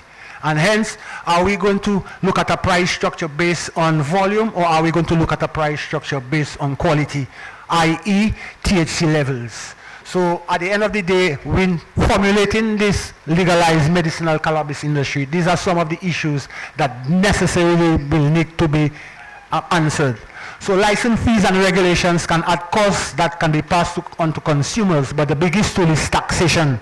However, if the tax is set too high, it could fuel black market transactions, and hence the whole issue of this tax structure based on a tier system of license applications. So the best model is not necessarily the perfect one, and we need to allow our time and space to actually weigh in new developments within this cannabis industry. But definitely the issue of value versus weight is questionable as it relates to the definition of pricing mechanisms. And importantly is the issue of permanency, because here we are at the crossroads, 9th July 2025, starting the exercise of developing the legislative framework for a cannabis and regulated medicinal cannabis industry. But we should ever be mindful that these laws are not set in stone, and hence we have a lot to learn about cannabinoids and new marijuana products, and there should be mechanisms in place for incorporating new information into these regimes. So as we go about creating a law, it cannot be cast in stone. There must be avenues that incorporate the new advances in science and technology into the modality of regulatory environments. Product type, I think we spoke about that. Jurisdictions considering legalization also have to decide about the types of cannabis products they allow. Beginning loosely with regulated medicinal cannabis markets, the number of cannabis products available to consumers in consumers markets has proliferated. While edibles and THC-infused beverages account for some of the non-flower market, the fastest growing segment of the market is the extracts of inhalations, which include vapes, pens, oils, and waxes, and hence the holistic approach with regards to the use, and hence what are we saying as we go about defining our medicinal cannabis industry? What products will the Commonwealth of Dominica allow to be on its shelves, allowed to be export-driven, allowed to be flourishing with regards to product development? It is not all, it is not everything, but that question needs to be answered at the end of the day. Power to regulate is another important principle that any jurisdiction has to consider. The type of agency or agencies tasked with the regulating or enforcing the regulations in the new legal regime would have profound consequences on health and other outcomes. And again, the power to regulate has to be seen even within our local sphere as being transparent and not necessarily partisan influence. And as such, that statutory body there will be charged with the responsibility of actually verifying applicants with regards to their bona fide status to be engaged in this new industry. So jurisdictions must also decide whether they want to allow representatives from the cannabis industry to be involved in the development of regulations. And as we see, some of these industry players there are violently opposed to the whole issue of taxation and or regulations. Another important consideration is prior criminal record. And if jurisdictions do create a pathway to expungement, they must also decide how easy it will be to expunge these offenses. And we heard sentiments from Brother Wah this morning with regards to the incarceration of a significant amount of our Dominican population based on time and space with regards to the possession of cannabis. And as such, given the racial and ethnic disparities associated with cannabis prohibition, there's a growing discussion about what jurisdictions should do about those who have been convicted for cannabis-related offenses that are now legal. And that is the reality that we're actually discussing in Dominica. Once upon a time, a criminal offense. Now we are looking at a legal regulatory environment. Preferences for license. Yeah, and if jurisdictions decide to legalize and license commercial activity, they will have to decide how to distribute this license. And again, the popular discussion is, can the average Dominican man participate in this growing industry? Like those applying for alcohol licenses, regular business licenses to the highest bidder, or should they be given preferences to non-profits or for benefit corporations that are not necessarily solely driven by profit? So the need for a cannabis licensing authority is critical in terms of having that perceived non-partisan involvement in the whole application process and the whole administration of this regulated environment. So these were some of the considerations, like I said, the 14 principles of cannabis reform that governments ought to consider as they go about developing their regulatory environment. And like we will learn from some of our OECS sister partners, these were some of the considerations that they utilize in terms of the continued public-private discussions that pursued with regards to the development of their legislative framework. So for us in Dominica, it's not new. We have the experiences and we are still learning with regards to how this cannabis industry will definitely look like with regards to all the major players and all the checks and balances from, like I said, from the whole issue of what kind of seeds will be utilized and allow for this medicinal cannabis industry to flourish, as well as what kind of products will be developed. So in conclusion, cannabis cultivation on a human scale rather than on a corporate scale should be considered within the ambit of building wealth within local economies. And I think that was the sentiments of the Minister for Health as well as for the Honorable Minister for Agriculture. We are definitely looking at the empowerment of our indigenous people, our local Caribbean people, as opposed to profit-seeking opportunities. Right? To this end, there is currently a lack of equity and inclusion in the regulated cannabis industry. And these are growing concerns as we recognize certain CARICOM jurisdictions have made critical errors from the onset, and we have learned from them, trying to incorporate those new revelations or trying to omit them from our legislative framework. So as such, legalizing and regulating cannabis will bring one of the region's largest cash crops under the rule of law. And we see examples in Jamaica, Antigua, St. Kitts, Nevis, St. Lucia, Barbados, and Dominica is poised to develop its own regulatory framework based on best principle and best practice. Again, the sentiments of job creation, economic opportunities regards to the diversification of the economic portfolio in terms of contribution to GDP, all these are well documented, and hence the bold decision of the government of Dominica to conclusively look at the framework with regards to the establishment of this medicinal cannabis industry. But at the end of the day, no one policy choice will be superior on all dimensions, and there will be trade-offs and differences of opinion about how much weight to be placed on one different outcomes, which leads to disagreements about which policy to choose. So moreover, those decisions must be made in a made in fog and uncertainties, based on the fact that we are continuously learning about the plant with regards to its new discoveries and applications of use. So there is no one recipe for marijuana legislation, nor are there an abundance of working models of established, fully legal marijuana markets.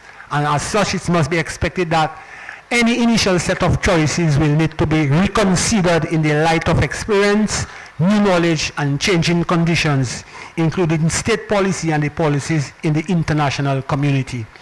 And as we talk about the policies in the international community, we reference the 1961 UN Convention on Drug Enforcement, which basically gives governments the framework with regards to the use of controlled substances for scientific and medicinal purposes.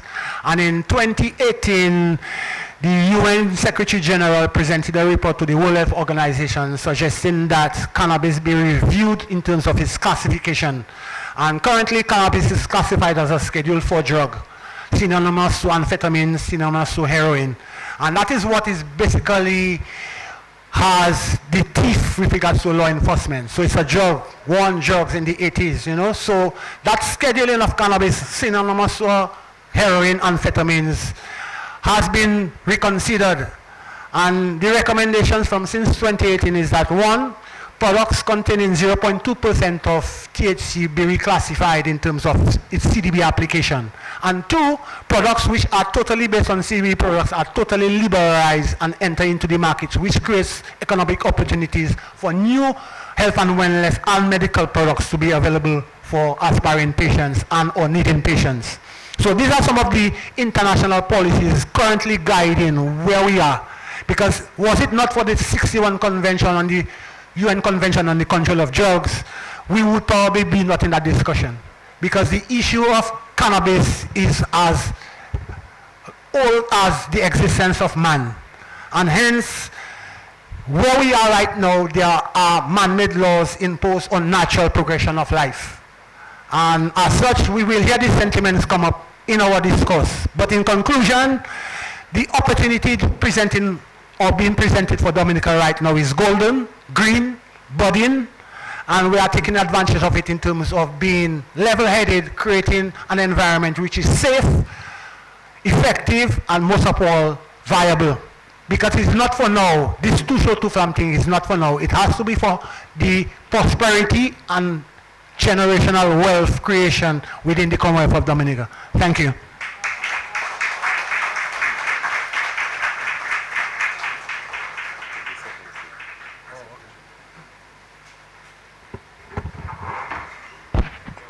Thank you, Dr. Kazime, for your remarks, very comprehensive remarks on the global developments in cannabis reform, the 14 principles. We will leave the questions and answers after the panelists have done the presentation. And let me just introduce the rest of the head table. Let me call on Ms. Sybil Welsh to the head table and Mr. Sam Epe to the head table. Mrs. Sybil Welsh is the Acting Director of Projects and Technical Assistance at the Governor's Office of the Eastern Caribbean Central Bank. Her topic is considerations for socio-economic blueprint for the cannabis industry development of the ECCU, advancing financial stability, monetary resilience, and inclusive economic growth and prosperity. Ms. Sybil Welsh work portfolio spans over 30 years and includes work experiences in project management, strategic planning, financial and economic research, money and capital market development, financial and business training, marketing, customer relationship management, and teaching of foreign languages. Ms. Welch currently serves as a senior project specialist in projects and technical assistance in the Governor's Office at the ECCB. She holds an MBA in International Business from the American University of Washington, D.C., and a bachelor's in Foreign Languages and Business Management from the University of the West Indies, Cayville campus. She is also a graduate of an Executive Education Program, Financial Institutions for Private Enterprise Development at Harvard Kennedy School of Government in the USA. Ladies and gentlemen, I present Ms. Sybil Welch.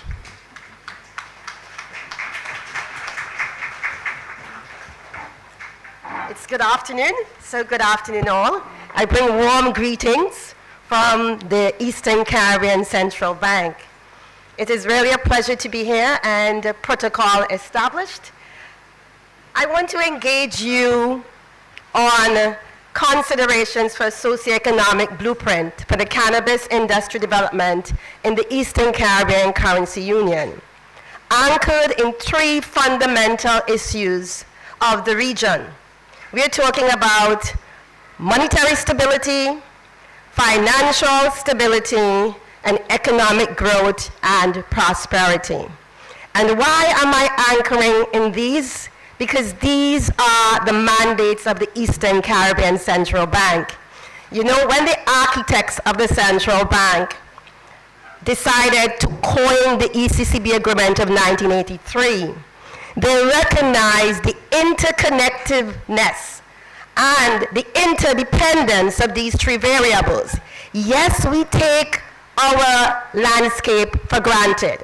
We will never think about, can we get up any day and the financial markets in our region are in crisis? We take the stability agenda for granted. So, our EC currency, but however, what we recognize, and the forefathers, the architects of the agreement recognized, without having continuous growth and prosperity, and without having financial stability, we can't guarantee the continuation of the resilience of all of these fundamental structures. And so the Eastern Caribbean Central Bank, unlike other central banks that focus on price stability and inflation, we focus on these three interconnected, interdependent areas. And the issue is why. Let's look at the data. Because as a central bank, data is life. When we look at the data of our region, and I'll show you in pictorial so you can get a sense, because you can't see the fine data. When you look at the fine data, what you are recognizing is that our economies have basically tapered off. We are not seeing significant growth above 5%. In fact, we're seeing below 5% on average. And what that is telling us is we need to look at our economic data and ask ourselves, how can we drive robust growth throughout the Eastern Caribbean Currency Union? How can we develop strategies, policies, and action plans to usher in business creation, innovation? A lot of times in the region, we looked at investment-led growth. And investment-led growth is necessary, it's needed. The issue between investment-led growth is that it's not enough. Because investment-led growth really goes at short-term spikes in growth. Once those investment funds are already expensed, then what you get is a tapering off in your growth trajectory. What is required, however, to move the needle from below 5% to what the governor of the central bank in 2023 coined as a decade of transformation, the big push to get to 10%, requires the region to also focus on productivity-led growth. Productivity-led growth is coined as growth that is based on a continuous cycle of value creation. And I want to stress on the word continuous, because when you have a continuous cycle of value creation, it means that to drive that, you need a continuous cycle of business creation and innovation. So you heard me say continuous. It means from year to year, we have to come and say, what have we created? What new businesses have been put into the market? And what is the output? So we need investment-led growth, but we need productivity-led growth as well. Productivity-led growth is what will create that sustainability in the growth trajectory and not have low growth in our region. So let's look at some data, and you can't see it in the pictures, but I'll tell you. The areas in red says these are untapped economic potential or inadequate economic potential. And if I put it in pictorial, and this is for Antigua and Barbuda, and in our region, Antigua and Barbuda and St. Lucia command the biggest economic pie. And then we go to St. Lucia, and we're seeing the same thing, and I can continue, and we see that we have a lot of untapped economic potential or inadequate economic potential. And so, the same with our trade. We know that we have on our balance of trade, we are mainly importers. And so we are mainly creating jobs in the destinations where we import goods from. So, what is the summary of this? What this is saying is that we have to focus on productivity-led growth. And this must be evidenced by the numbers. What we're also showing is that we have economic sectors that are not interconnected. So we are not seeing the forward and backward linkages between our various sectors. So we may have tourism, but agriculture growth is down, below 3% in some of our member countries. Why is that? Because we're importing most of what we're using in the sector. We can go through, and we can see the same picture playing out. However, where do we go from here? We know that in the region, our total transactions with the rest of the world, and I give you from 2014 to 25, including projections, is around 25 billion EC. That's close to 1 billion US. And when you think about the billion, 1,000 million is 1 billion. So we have to make sure that we can trade with the rest of the world. And that requires correspondent banking relationships. So there we get to the financial stability agenda. When we look at our past, we recognize that the issue of loss of correspondent banking relationships was quite significant for the period as at 2017 June. That was when all of the issues of anti-money laundering and financing terrorism was at one of the highs. And among those, the region lost 10 foreign correspondent banking relations. And we need, if we have to trade with the rest of the world, we just saw it's about 25 billion EC dollars. We need to have that middle person, that middle institution to allow us to trade. We are open economies, we depend on trade. Fast track to 2024, between 21 and 24, we see a reduction in that. We have only lost 4, and when we look at it, a lot of the losses is because there was not adequate business being generated. So in addition to financial stability, the issue of financial resilience, meaning are we having enough businesses to make it worthwhile for financial institutions to be resident here? And we know of the exodus of several international financial institutions because they said there is not enough bankable projects to invest in. Because as any bank, as any business, you get in money, you have to unlend in order to pay the interest and to make a profit. So we have the issue of de-risking, but we also have the issue of economic development and value creation and business creation. And all of these feed back into our monetary stability framework. We know we have signed agreements on various protocols in terms of drug prohibitions. And we also we are part of the global economy, so we know we have to look to FATF, which provides the guidance on anti-money laundering and counter-financing terrorism to prevent anyone from using whether legal or illegal means to try to cloud or hide.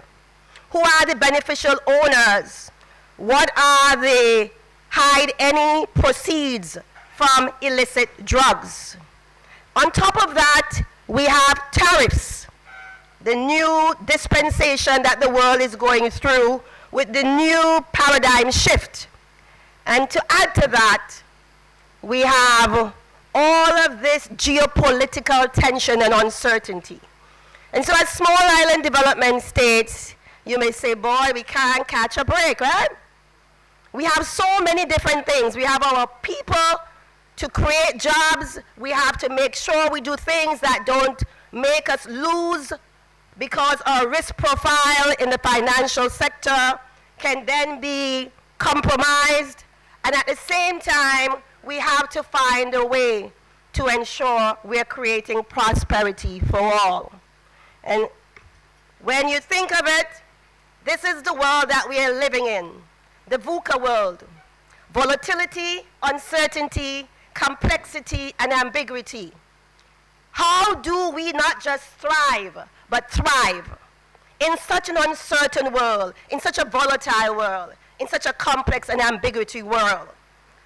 We thrive by, on this vision, having the right vision, to see not just what's behind us, but to have foresight.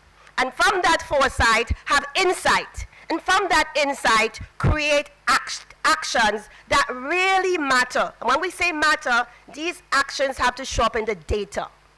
And so, the issue is, our answer to that VUCA is the transformation agenda that Governor Antoine indicated.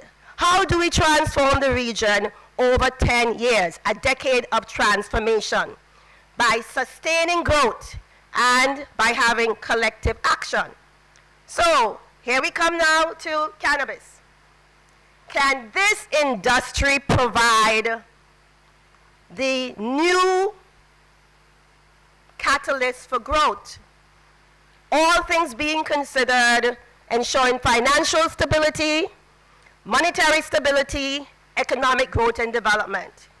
And as a business, I'm not an economist, I'm a business, finance. So there's this thing called an S-curve that years ago, I won't give my age, that really for me anchored how we look at things. Every economy, every business is an S-curve, and you have to continually be innovating so that you don't find yourself on the down end of the S-curve. Because like gravity, everything that goes up and life will eventually come down.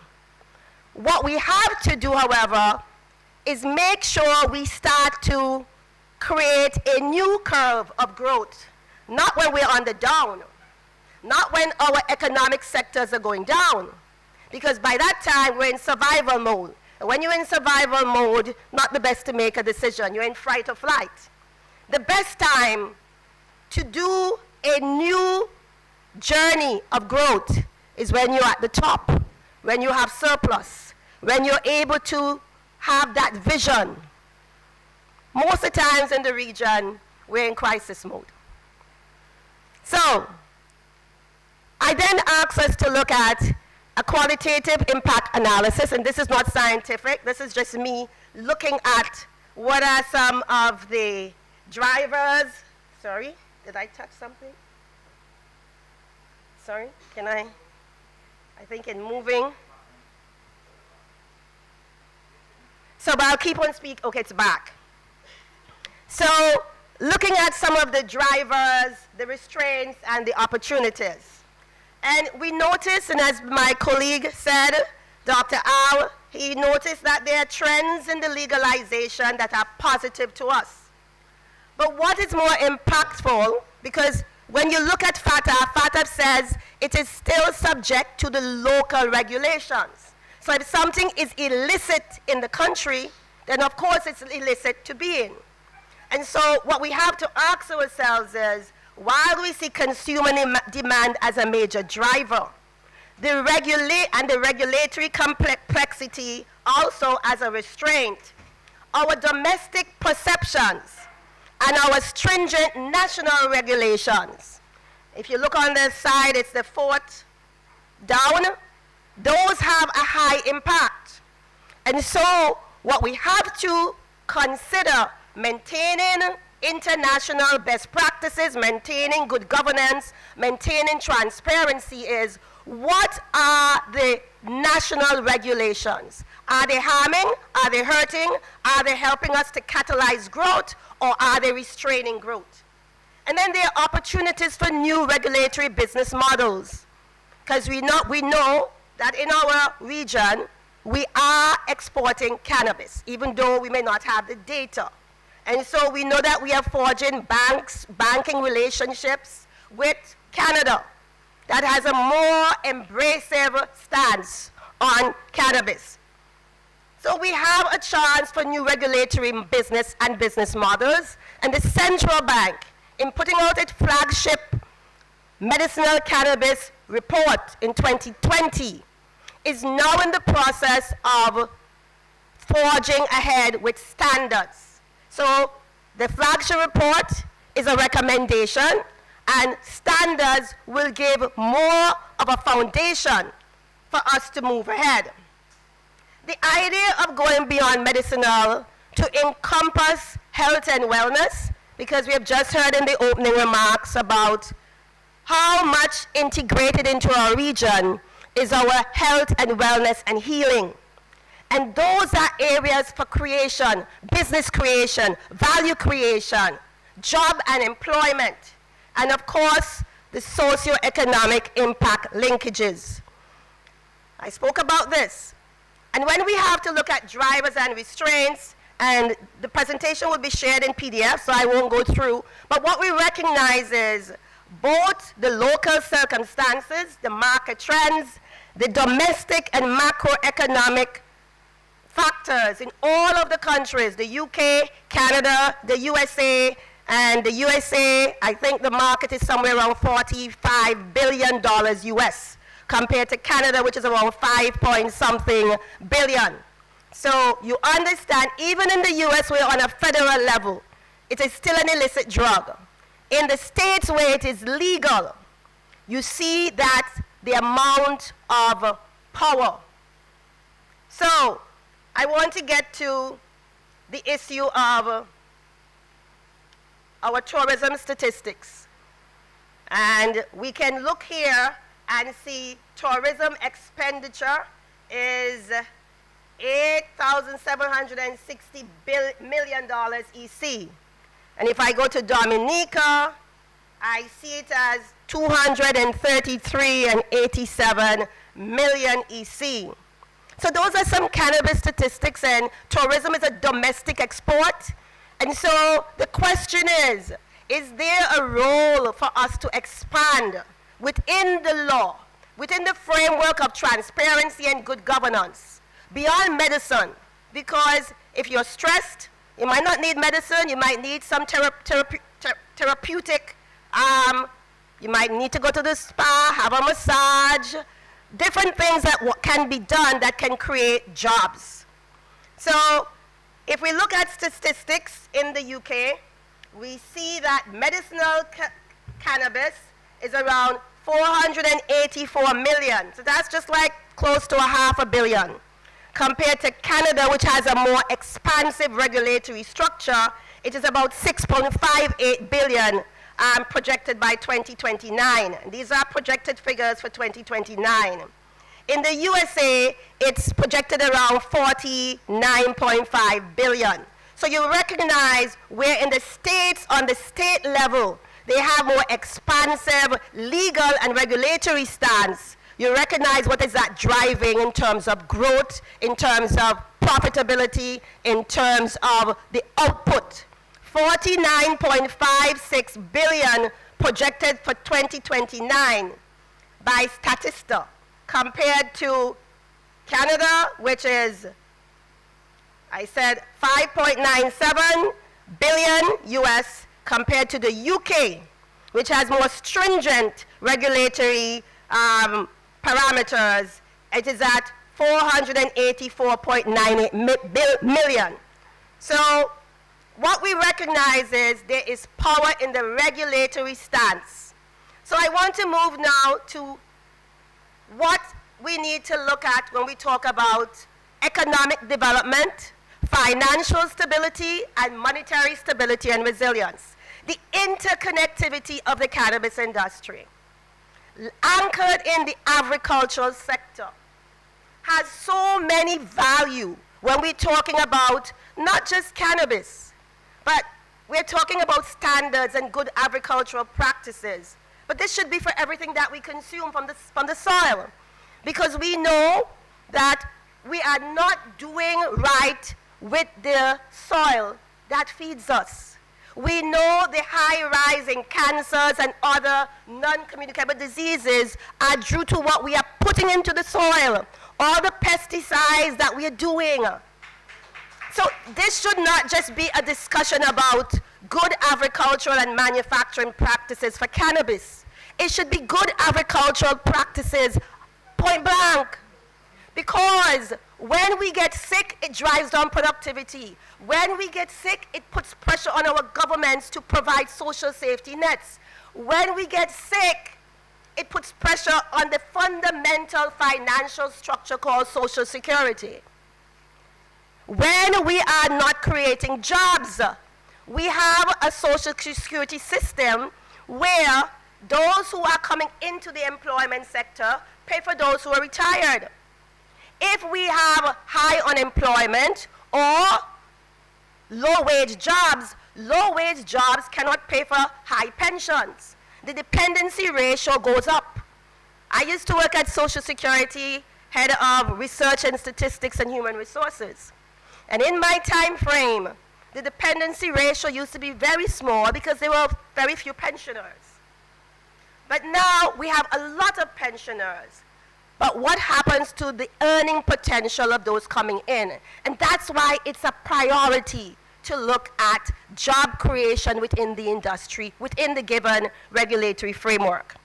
We can talk about the issue of the banking industry, but also, can we create green bonds to catalyze activity on the securities market in our region? We have to think new. We have to refresh how we see things in order for us not to get the same of the same. It is so important when we think about wealth creation, when we think of poverty alleviation, when we think of reverse migration, bringing back our persons who are overseas to our region. They have to come back to jobs. Where are we creating the opportunities for those? That has to be paramount. They have to find a space in the sectors. We have to talk about consumer protection, education, business development, anchor it within the tourism industry, the food and beverage industry. We have to talk about biodiversity. I don't know about you, but the other day we were speaking in my home country talking about that the potatoes don't taste the same. The strains are no longer from our region. They're coming from elsewhere. And so it impacts when you have to do potato pudding, or you have to do conky, because the flavor and the textures are not the same. So you have to now add all sorts of essence and raisins and stuff which was never part, just to give it a different flavor. But then, if we're not protecting our biodiversity, then we don't have a product to find a niche market in. Because if our product looks like everybody's product, I just told the statistics of the US, the Canada, and the UK. We can't compete on mass. We have to compete on niche. But for niche competition, one has to start with the soil and the seed. That's the start of creation. What are we talking about when we talk about the industry? Where are our seeds? Yes, we know they have been mainly decimated because of we know what, but we have farmers who will tell you, I have my strains, but I protect them. I don't give them out. I keep them within my own boundaries. Are we making them part of the partnership to develop an industry? Because if we don't have a control over the seed and the soil, then we are left to whatever outside comes with. And therefore, we're competing with persons on the external markets that have more than we have because we have the same. Where is our niche? Where is our secret sauce? That is important. So, when we talk about the socio-economic development model, who controls at each of these points of production, consumption, trade, credit and monetary operations, with distribution of income? Whoever these agents are controls the socio-economic development part of our region. And so we have to ask, how do we make sure that we have adequate input into the industry that we're developing, and that the landscape of employment creation possibilities are wide, and we are at all of the seats. Not just at the production, not just at the drying, not just at the packaging, we at all of the seats. And to do that, we have to bring in our scientists. We have a lot of persons across the region, agriculturists, farmers. Oh dear, I was supposed to call my scientist, Dr. Guido Marcel, out of Grenada. Let me see if I could bring him in. We have food and beverage specialists. We have persons who are in technology, persons in the performing arts. If you look at our GDP, the performing arts are almost non-existent. The creative arts are almost non-existent in terms of the productive output. Why is that? Why can't we link? And dare I say, why can't I come to Dominica and go to a Rasta village, pay to go to a Rasta village, and get immersed in the lifestyle, the music, the foods, the culture. That is how we monetize our culture, and that is how we profit from our culture. Because most of the Rasta figurines we have do not come from here, they come out of China. We are not. So we have to ask ourselves, how can we shift our thinking to really create purpose for our people to benefit from, and to show that in our data? So here is a note from an introduction to sustainable development issues in the global cannabis policy debate. And it speaks about, and this was mentioned this morning by ministers, the increasingly dominance of corporate businesses in the cultivation to the detriment of small farmers. And it says, and I quote, "The myth that small farmers are unable to meet basic quality standards and to comply with international good agriculture and collecting practice guidelines needs to be challenged, not just for recreational markets, but for cannabis markets, where product certification, for good reason, requires the highest standards."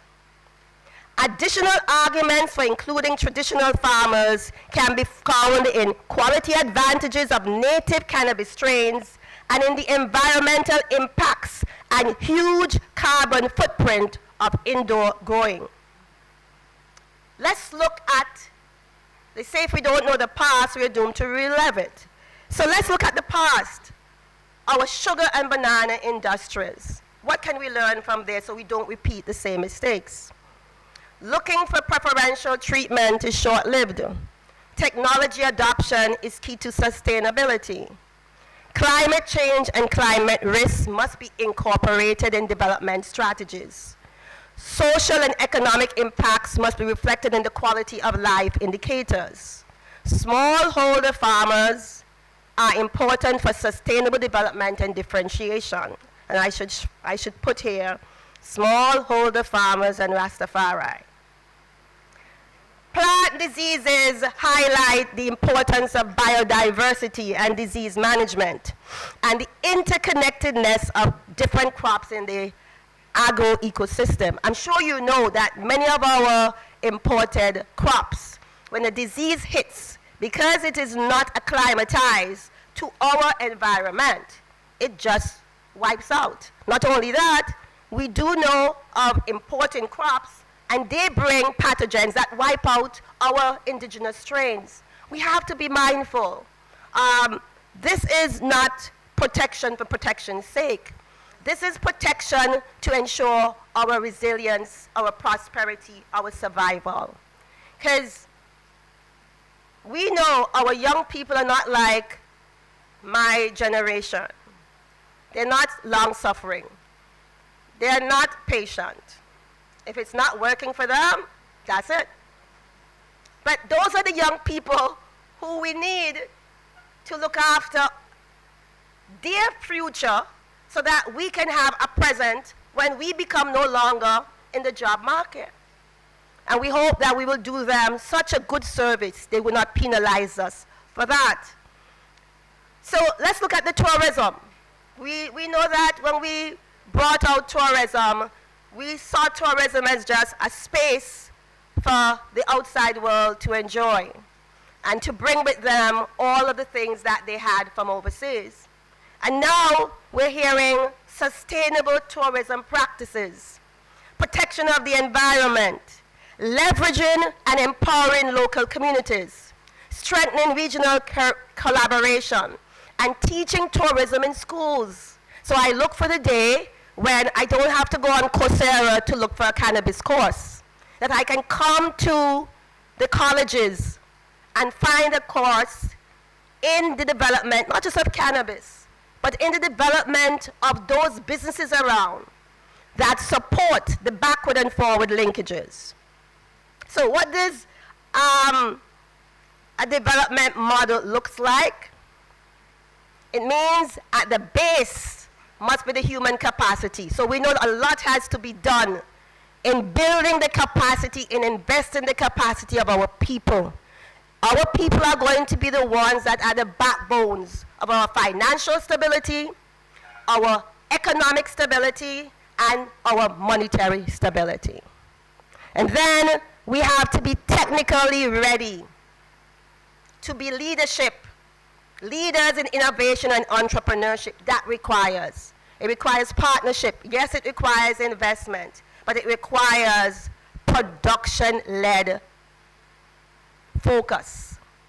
We need organizational capacity in markets and services, and we need the country to be at the top of the development, and that is how you get economic development. It is you build from the bottom like any house, a house without a foundation. We can go to the Bible or we can go anywhere, but we know if we build a weak foundation, the house will topple.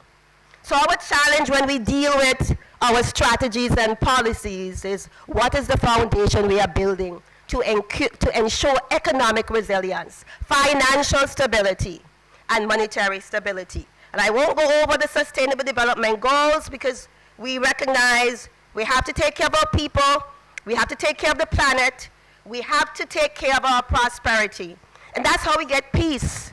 Because if we have a whole set of regional people who are not prosperous, the devil finds things for either hands to do. And we need partnerships. That's why on a regional level, I'm so glad this fits into what the Eastern Caribbean Central Bank mandate is about, regional trusts. Now, in many issues in government sectors and private sector, we rush to get a policy before we have a strategy. The first thing we should do is assess the environment, assess internal and external, develop a strategy, and from that strategy comes the policies. So when we develop a strategy, when we look at the enabling environment, the policy, the regulatory, the innovation, the training, the education, when we look at the investment opportunities, and we look at the business metrics and the market risk metrics, looking at both the opportunities and the risk, and we look at the marketplace participants. And I say here, when we're developing strategy, we need everyone at the table. We need Rastafari, we need farmers, we need policymakers, we need academics, we need educators, we need we need investors from the domestic end and from the external end. We need everyone. And then, having done that analysis, we have a strategy. And those strategies should then come up with an investment policy for domestic and foreign direct, for indigenous farmers development, for licensing, for seed collection, germination, propagation, biodiversity, cultivation, organic, ESG policies, manufacturing, access, country branding. You know, a lot of times persons who just put on a shirt and said, made in St. Kitts, but nothing from it is from St. Kitts and Nevis. And we have to think differently of how the name of our country has so much implications for who we are, who we stand for, our aspirations, our visions. And that need to be protected. And then we have indigenous names for our countries. We need to protect those too. So when we say made in Dominica, it's really made in Dominica. It's not flowing from outside and just packaged in Dominica. Value creation models. And then, so when I looked at the canvas for how we make sure, and this will be distributed so no one needs to take pictures, we have to ask ourselves, why is this industry segment significant? What is the impact on the local, regional, international level? How much business creation is it going to be generating? Is it in production? Is it in manufacturing? Is it in services? How does it divvy down into the SDG goals in terms of decent work and employment, economic growth, quality education, and the list goes on? Who are the customers? What is required in terms of the hard and soft infrastructure? And what are the trade models? So if we're looking at models, and I'll finish in 5-6 minutes, the National Cannabis Master Framework from South Africa, you will get the presentation, but they have prioritized replacing external with internal. They have prioritized research and development. They have prioritized sustainable seed supply systems. So I expect to have the discussion on a seed bank for the region, that we protect our biodiversity, because the flavors and scents of the cannabis in the region is not the same as the Afghan Kush or the other races. It is linked to the soil we have, it's linked to the sun, it's linked to us. So, this is a strategic framework that says, in order to develop the cannabis industry in a way that advances socio-economic development, there must be a development strategy for the agricultural industry, and there must be a socio-economic development strategy for the country, its citizens, its resources, and infrastructure. And below, it links out critical supporting frameworks to enable strategic industry investment and growth in a manner that advances socio-economic development. It links out environmental, social, and governance policies, the empowerment of indigenous stakeholders, and the investments in a way that promote inclusive development of the industry and collaboration and engagement. So, let's talk about branding as I close down. How do we ensure we differentiate? And I looked at some landrace strains, the Acapulco Gold. It's known from Mexico, golden brown nugget and orange hairs. It has a spicy honey, coffee, and herbal flavor. The Thai, right? The Thai has a floral, fruity aroma that's skunky sweet. And I go to Africa, Malawi Gold, and it tells you it's sweet and spicy. I hope you're thinking about what your cannabis could be packaged as. I'm going to give you a little, okay? So now, we get to the, and this was on my hotel room when I came in March. And we sang it this morning, right? Anthem. I love beauty. I can't sing, so I won't even try. I love beauty, I love splendor. Isle to all so sweet and fair. All must surely gaze in wonder at the gifts so rich and rare. Rivers, valleys, hills, and mountains, all these gifts we do extol. Healthy lands, so like all fountains, giving cheer that warms the soul. So here's the challenge. What distinct flavor and aromas based on hybrid cannabis strains? And I know the purists like to say there is no pure strain. All of the strains have been compromised, from burning them down, from doing all the stuff that came from outside. But we still have. Whatever we have is a seed. Let's propagate it. Let's get it going. Because it's the soil DNA that will give the nature isle its differentiated and branding niche within the industry. So, I'm not from Dominica. I'm from St. Kitts and Nevis, La Amiga, fertile land. But I tried to switch. I see my minister here, but I had to put on my Dominica hat. And says, what hybrid strain from the nature isle, described by connoisseurs as having an earthy grapefruit aroma and flavor with touches of banana and coconut, and a cool aroma mirroring the waterfalls. You can feel it, right? You can taste it, right? Okay. So here is my ad, my free ad. Dr. Al, I gave you a free ad. Enjoy the tranquil embrace of nature with the Watikubili mist. This hybrid cannabis strain is a harmonious blend of earthy, citrus, and tropical aromas and flavors that evoke the serene ambience of nature's isles, cascading waterfalls, lush greenery, and organic fruits, creating a sense of calmness and a connection to nature. Its calming effects relieve stress, anxiety, and insomnia.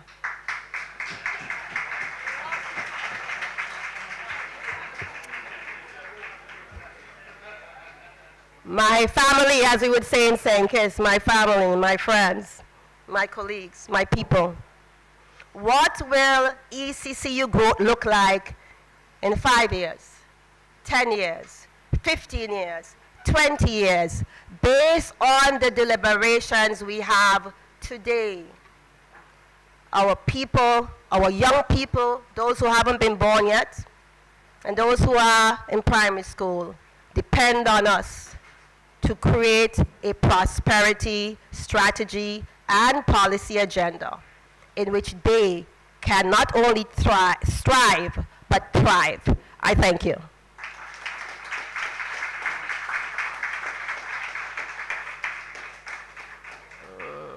Okay, how do I escape there? I pull up this here? Sorry. It needs to hold this?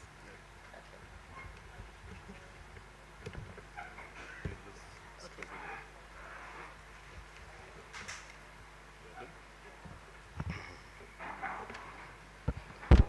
All right, thank you, Ms. Welsh, for your thought-provoking insight.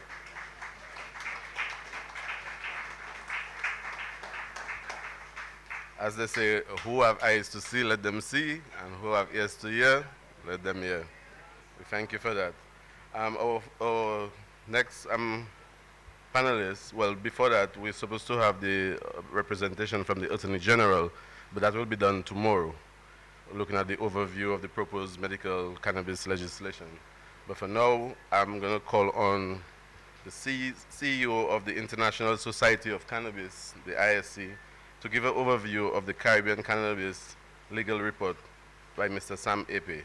Mr. Sam Francis Epe is the founder and CEO of the International Society of Cannabis, where he bridges emerging markets with mature industry experts and expertise to accelerate responsible cannabis regulation and investment across the Caribbean and the wider global South. A seasoned strategist and a deal maker, he advises the cannabis societies internationally, mobilizes capital, and curates high-impact forums such as the National Cannabis Symposium and the upcoming Caribbean Investment Dinner, driving sustainable growth and prosperity through science-led policy and entrepreneurial innovation. Please welcome Mr. Sam Epe.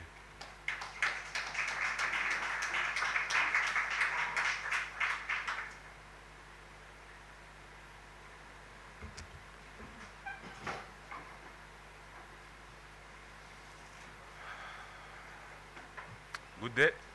Good day. I am Sam Epe, CEO of the International Society of Cannabis. Yeah, you hear me? It's better? Okay.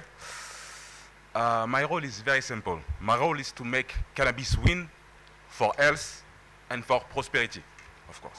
I will be very short, very, very short. First of all, what we're doing with ISC? We focus on first connecting emerging market and most mature market. So for example, we're connecting Dominica with experts from the US, Canada, all around the world, sorry. My English is not perfect, so you will be nice with me. All right. The second point is we believe in what we call multipolarity. We believe that every legislation, every country must be the center of its own universe. So when you develop a cannabis market, it should fit your narrative, your country narrative. So for example, in Dominica, Dominica is the natural island. The market we will develop in Dominica need to fit this narrative. You follow me? You understand? All right. Yeah, I would like that to be interactive. Okay. So I have a question for all of you. How many people do you know that already benefit from cannabis? I think all of you know at least one person that benefits from cannabis. We can agree on that? Yeah? Yeah? Yeah? Yeah? Okay. So, we're building bridge between emergent market and more mature market, and we believe in multipolarity, so every cannabis market must fit the reality, the social reality, and the economic reality. That's the first point. What that means for Dominica, it's a proposition we have, a branding. For now, it's, we can call it Dominica Hills. We believe that cannabis can be a tools to enhance all the Dominican economy. But a lot of people say that, but they don't really have a plan. We have a plan. We believe that we should focus on the medicinal cannabis market at the beginning to attract medical tourism in this country, treat them, and export this asset. Make sure that people, when it comes to Dominica, understand that in this island, it's not only cannabis that heal people, it's everything. It's the water, it's the lifestyle, it's the spices, everything. So even people outside the cannabis industry will benefit from the cannabis industry. I make it very short because I told you I will be short. But if you have questions after, I can answer. All right. So to do that, we focus on 3 pillars. First, education. Of course, education is very important. Everybody knows that. Then investment. That's why tomorrow night at 6 we have the investment dinner. If you want to participate, you can speak to anyone of the team or me. And then entrepreneurship. Because it's not only about the legislation and investment, we need entrepreneurs that do stuff. We believe that, okay, every country must have a cannabis industry that fit its own reality, but we need also to consider the Caribbean as a region. So it needs to be logical how you organize it. So the advantage that we have in Dominica is not maybe the same that you will find in St. Lucia, in Barbados, or in St. Vincent. So I would like to thank all the regulators from the other island. Thank you, Shanika. Thank you, Dylan. And thank you, Dr. Thompson, to be there. It's very nice of you. So what we're doing also is we need to benefit from their experiences because they probably did some mistake and we can learn from that. Voilà. That's just a little parenthèse, as we say in French. So, is it okay? Yeah? I'm good? Okay, thank you, Media. So yeah, regional harmony. So yeah, us what we want is to achieve legislation harmonization in the next 2 to 3 years, according to the willing of the Caribbean Cannabis Forum, which is the regulator of the other island in the Caribbean. I will let you speak to them if you want to know more about that. Voilà. Any question? No? I have to continue talking. After the question? All right. So what I can say? We have tied with Dominica personally. Me, it's not a quick money that we want to make here. My partner is half Dominican. My wife is Dominican, and I have a baby. So when it comes to Dominica, it's a really particular place for me. I believe that we have the opportunity here to set up a model. When it comes to cannabis policy, all around the world, generally, it's the Minister of Health that take care of the policy. In Dominica, they recognize cannabis as a plant, and that's the Ministry of Agriculture that take care of that, and that's a real change for us when we come to Europe or America. So it's a really, really good point. You have something there that's really special, and you should take advantage of it. What else I can say? Talk about the investment, okay. tomorrow night at 6, we're organizing an investment dinner. It's a way for people to understand how they can participate in the cannabis venture in Dominica and in all around the Caribbean. What we want is the cannabis industry to be profitable for every stakeholder, every part of the society, not only the people with big money. To do that, we need to, first of all, understand the opportunities and then be able to catch them. And to catch the opportunities, we need money. Voilà. So it's about that. Tomorrow we will speak about what we can do in Dominica and what we can do in the Caribbean. We have some international partners on the island already, from Canada, from America, from all around the world. And if you want to participate, it will be at 6 o'clock at Papillote Hotel, Trafalgar. I don't know if you know the place, but apparently it's a popular place in Dominica. Sorry? Oh, the price of the is 420 EC to participate, and the number of places is limited because we want to have meaningful conversation. So it will be about 50 to 60% maximum. Voilà. You can come to me or anyone in the team. You ask for ISC team. You have my partner there with the art, Eden. Hello, Eden. So you can go to him to buy any ticket if you want. Voilà. And of course, Marcia.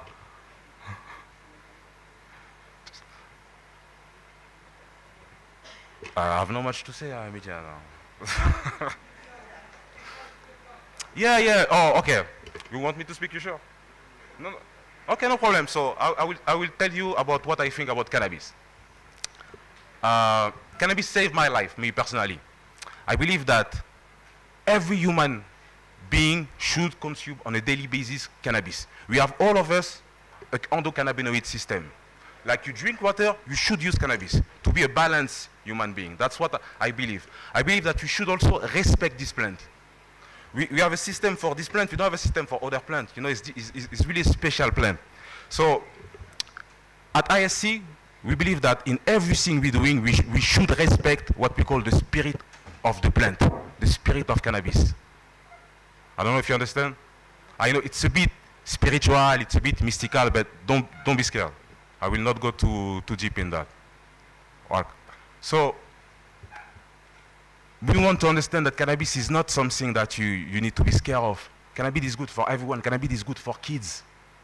Cannabis is good for, you can ask popular scientists like William Courtney. You should even give cannabis to your babies, to your children. I know when I say it like that, I can seem a bit crazy, but that's the truth. And we come from years and years of trauma. When you will, of course, think about misuse, but when you come to misuse, you will speak to the Rastafarian community and you will see that it's in the Rastafarian community that the children we will find the less misuse because they have education. They know what is cannabis. The rest of us, we're scared. We don't want to be too close to this plant and we don't educate the children. We don't even educate ourselves. So today and tomorrow, we have a chance to have a meaningful conversation and to understand all these elements and to make sure that when it will come to the regulation in Dominica, it will be something that is profitable for everybody. Not only the top player, not only the big investor, but even the small farmer, the small entrepreneur. That's what we want to do with ISC in Dominica. That's how we want to participate in this industry. In Dominica, of course, but also all the Caribbean. And us, our focus is not only the Caribbean, is what we call the global south.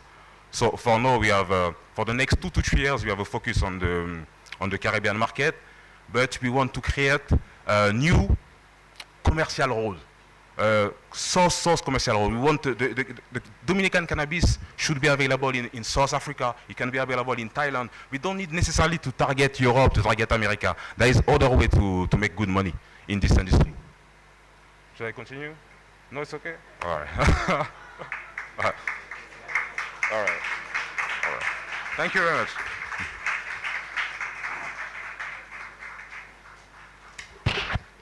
Okay, thank you, Mr. Epe, for your insight and your personal experiences. We will move now before lunch to questions and answers to the panelists. So if you have a question or a recommendation, put your hand up. I'll call you. Use the mic if possible, and direct it to the panelists. So we will start this way and go around, if that's possible. Yes, you could go ahead. No, but they need a mic. Put that one on for them. Hi. Good morning. Good morning. Good morning. I have a question for Ms. Welch from the ECCB, because you were talking about finding ways to curtail corporate greed that has a big impact or can have a big impact on developing nations, or my hearing, and how they develop these industries.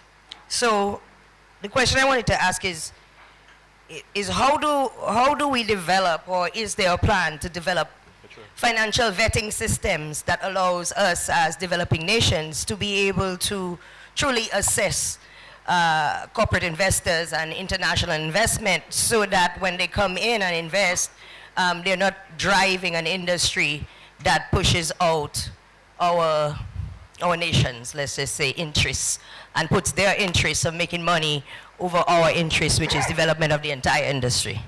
Thank you.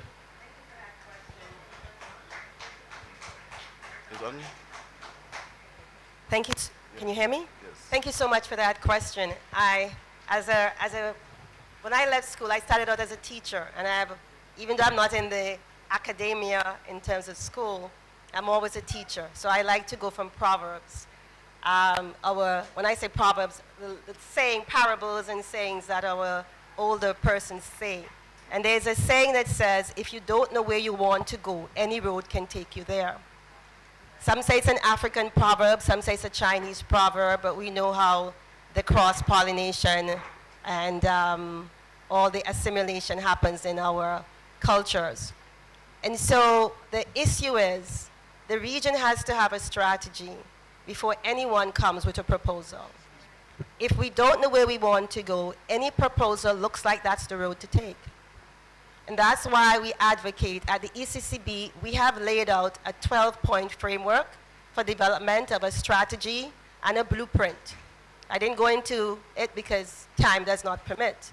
But the key thing is, if we don't know where we want to go, any road can take us. And so it is important as a region, as a country, a combination of countries, that we are clear on where we want to go. How do we develop a blueprint that serves us, so that when someone comes, we can then assess what they're giving us and say, item 1, 2 fits, 3, 4, 5, no, they don't fit. What happens without us having a proper strategic blueprint and framework for the development of the industry, any plan that proposes or comes in front of us looks good. And so we have to start from, the first thing is, first know thyself. We have to know what we want first, and then we can engage the rest of the world.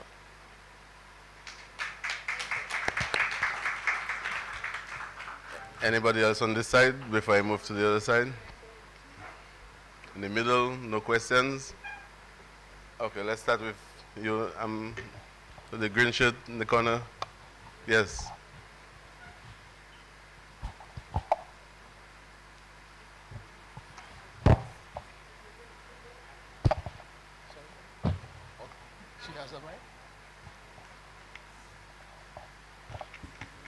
Sorry.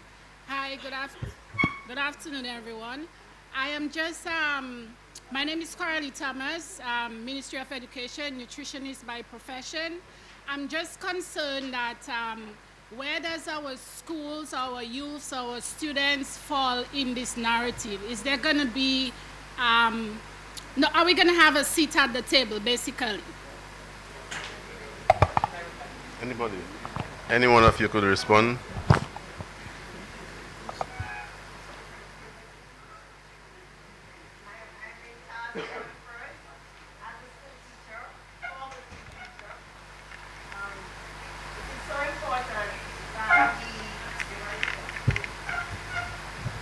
It is so important that we have an education framework in place, because it is so important for our young people and our not so young people to have the proper understanding of cannabis. And a speaker said before, let's not lead with fear, but with facts. And so the development of anything, just like how we have education about alcohol, and we have education about other things that you can either use to help or to harm, we need to have that in place. But beyond just educating on the issues of proper use, we also have to anchor this in the issue of health and wellness, healthcare, business creation. We have to anchor it into the area of research. So I would expect our colleges, our schools, our young people are starting to get to the understanding of things. You know, my Rastafari, I would say, not understanding, the overstanding of things. Because the easiest way to keep us non-productive or not profitable is to drive fear. You know, some of my colleagues will say, if you want persons not to do something, put it in a book, because we are not reading. So we depend on social media, we depend on other areas. But I think we have to let facts drive, but we also have to see the education aspect as fundamental, not just to do consumption in a way that is best for our health and not to abuse, but also education for empowerment, for industry creation. And that is how we create that right paradigm for all of us to proceed in the industry in a way that's prosperity-driven, not fear-driven, and not abuse-driven.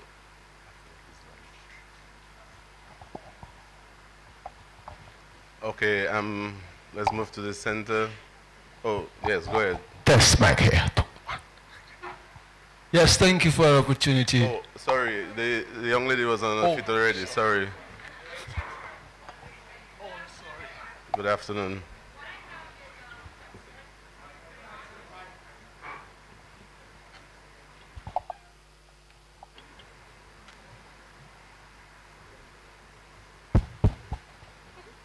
Thank you. Okay. I don't know how many here in this room can recall that back in 2005, Dominica was declared an organic island. It was declared an organic island. And back in 2010, in 2010, we had a major national consultation in regards to that. Until now, nothing. And I note some excitement this afternoon when that term was used. In addition to that, you cannot discuss cannabis without thinking of sustainability and so on. That's why I hear about the SDGs and whatnot. However, in 2012, different consultations again took place, and a draft legislation was created, environmental legislation, that is sitting somewhere collecting dust. And that draft legislation was an inspiration for other islands around the world, including Antigua, to the point where they were able to pass a legislation, set up a legal body that is accredited to receive or draw down money from the Green Climate Fund and so on, which we do not have here. So I do hesitate in my excitement as to what is going on.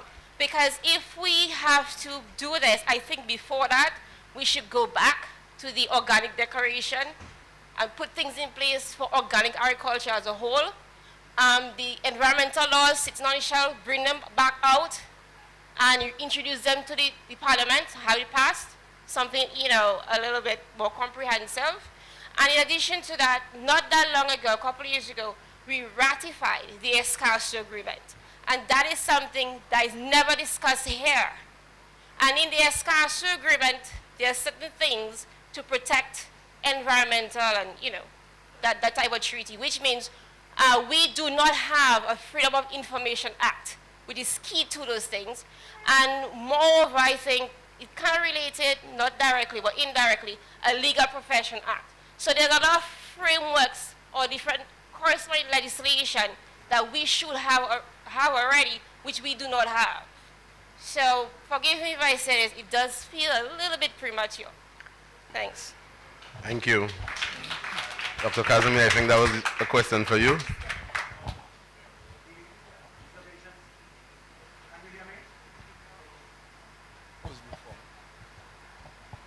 Yeah, the observations made fair comment, and definitely we recognize that the development of this integrated cannabis industry brings with it a number of issues that need to be brought to the fore. And through our technical committee meetings, we have started to recognize not necessarily challenges, but the opportunities which are presenting themselves. So for example, we speak about developing the legislative framework for a medicinal cannabis industry. But we cannot look at that outside, for example, the financial environment and how does our banking regulations interface with the legality of cannabis transactions as we speak on the books of the Commonwealth of Dominica. How is our customs and excise laws related to business transactions in terms of foreign transactions entering to sovereign shores with regards to cannabis industries? And these are some of the issues, yes, desirous of having this comprehensive legislation addressing medicinal cannabis. But alongside these reviews in terms of legislative frameworks, these issues there are being addressed or are at least being recognized as being areas that we need to address concurrent as we speak with regards to the development of this legislative framework. We also believe that even engaging in this comprehensive legislation as it looks to cannabis per se, it opens up the door for a number of fringe regulations to start to fall in place. Rightfully, the organic island concept, and I was the author of, not necessarily was the author, but in 2001, I actually gave tremendous effort, like I'm giving now, to this exercise. So we definitely have pieces that we need to take out from the closet, for real. Yeah, the organic piece of legislation is relevant because we do not envisage medicinal cannabis cultivation to be absent or outside a framework which is not conclusive to organic. And I see the Dominica Organic Agriculture Movement, which I was a founding member, in agreement. So yes, the opportunity as is being created is properly not only development of cannabis in terms of its holistic legislative framework, but a number of pieces of legislation associated with the overall development of the industry. And I will put it like that. Hope it answers your question. Thank you, Dr. Kazumi. Any other question? Plenty hands. Okay, so thank you. Monsieur Moulon, I'm a lawyer, attorney at law and avocat, licensed in France, Dominica, Barbados, and New York. I deal with corporate, commercial, and finance law, so I am in the crux of things.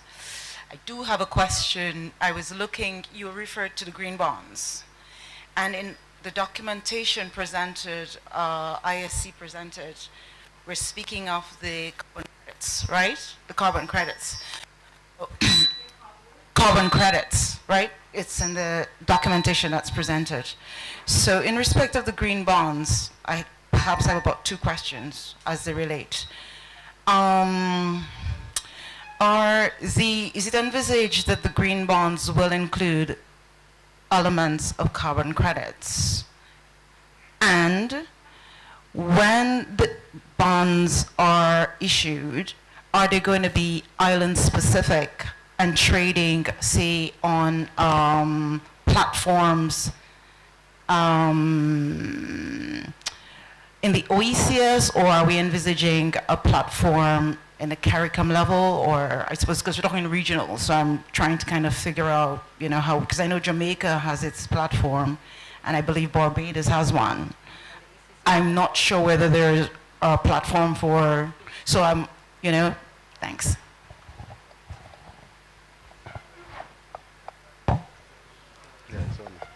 Thank you very much for this opportunity here. Hold on a while, so she's going to respond, and then after you'll ask a question. So I'll respond very briefly. what we put out as a framework in terms of different ways to drive investments into the industry.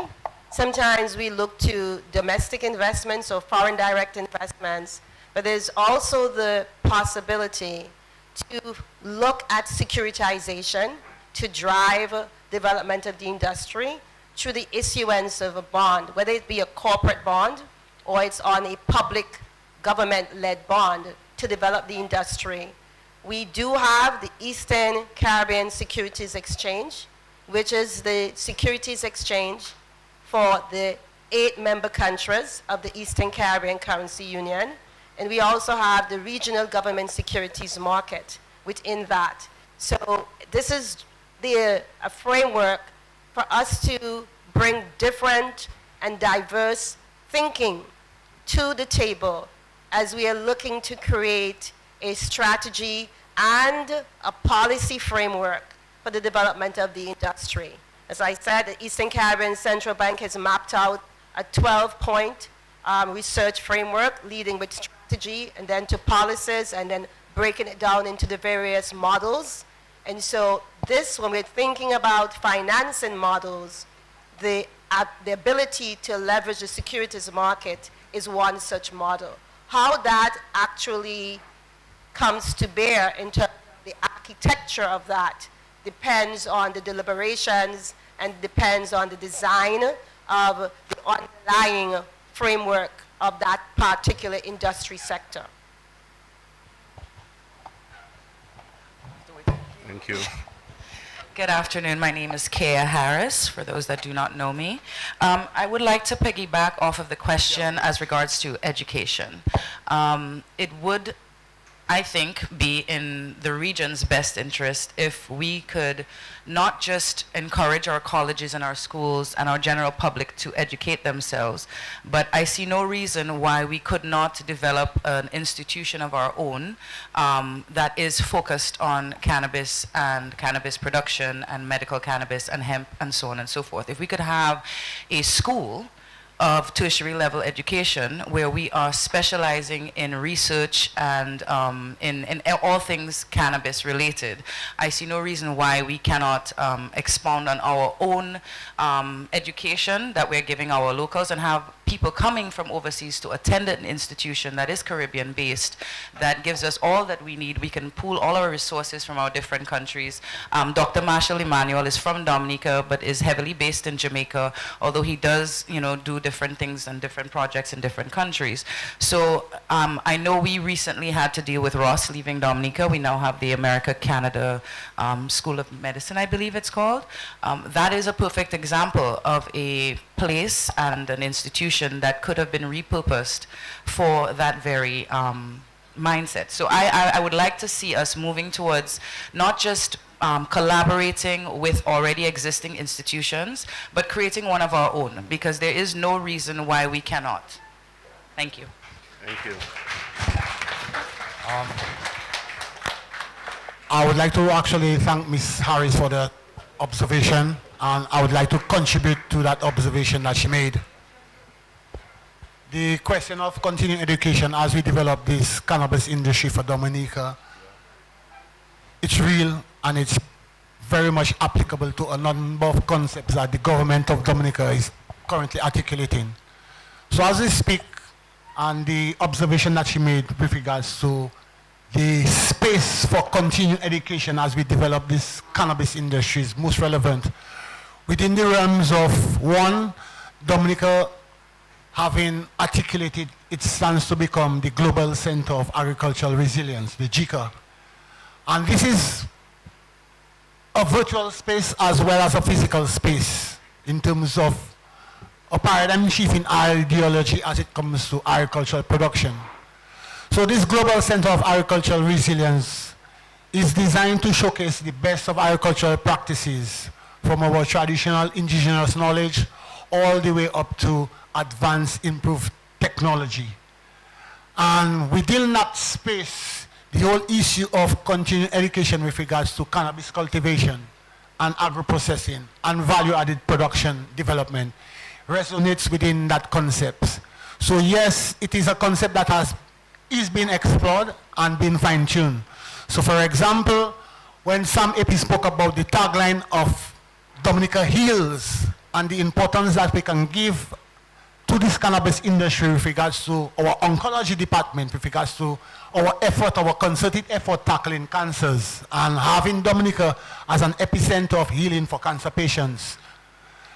This resonates within the whole scope of what we are speaking about. So yes, we are making the observation and it has relevance in terms of way forward. So we thank Ms. Harris for that.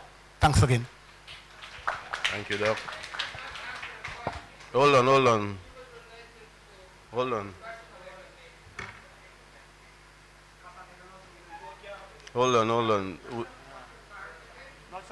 You have to use the mic so we could hear, but So, there's a gentleman on his feet. Just to add to what Dr. Al said and what Ms. Harris has said, is that the issue of how do you finance such a school, and that's why I'm saying we can think about securitization. We can think about how do we raise capital, and part of that could be we investing in a product, a financial product that we are benefiting from. And we make the issue of investing, because this has so many different benefits in that we make our people understand that they can benefit from not just in attending and benefiting as persons who are extracting from that school, but you're also they're able to now find a product to invest in that they can see value creation in.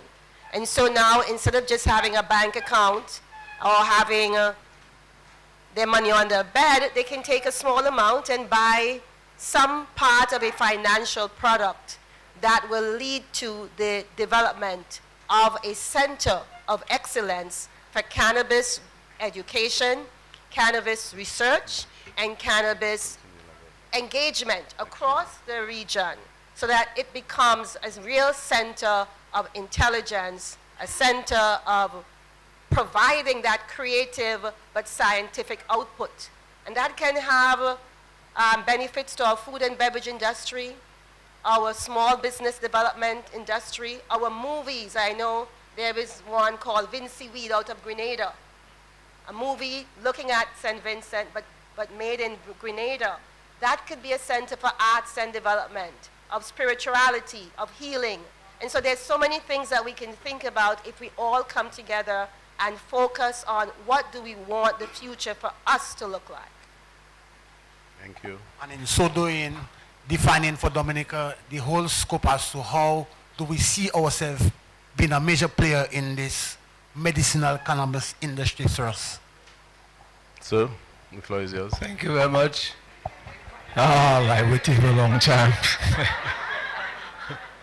Yes, I'm sitting here listening to this conversation, and what I'm really thinking, how do we protect the production of cannabis? How do we engage the grassroots farmers in the production of cannabis? Seeing that they were the ones who were there at the forefront, and suffered all what they did for production and the use of cannabis. The concern I have here is, seeing that these people have limited lands, is land or are lands going to be made available to those people? I'm here gathering all this information, listening to the banks getting ready. Are the banks getting ready for some puny little piece of, So there are some people out there already ready.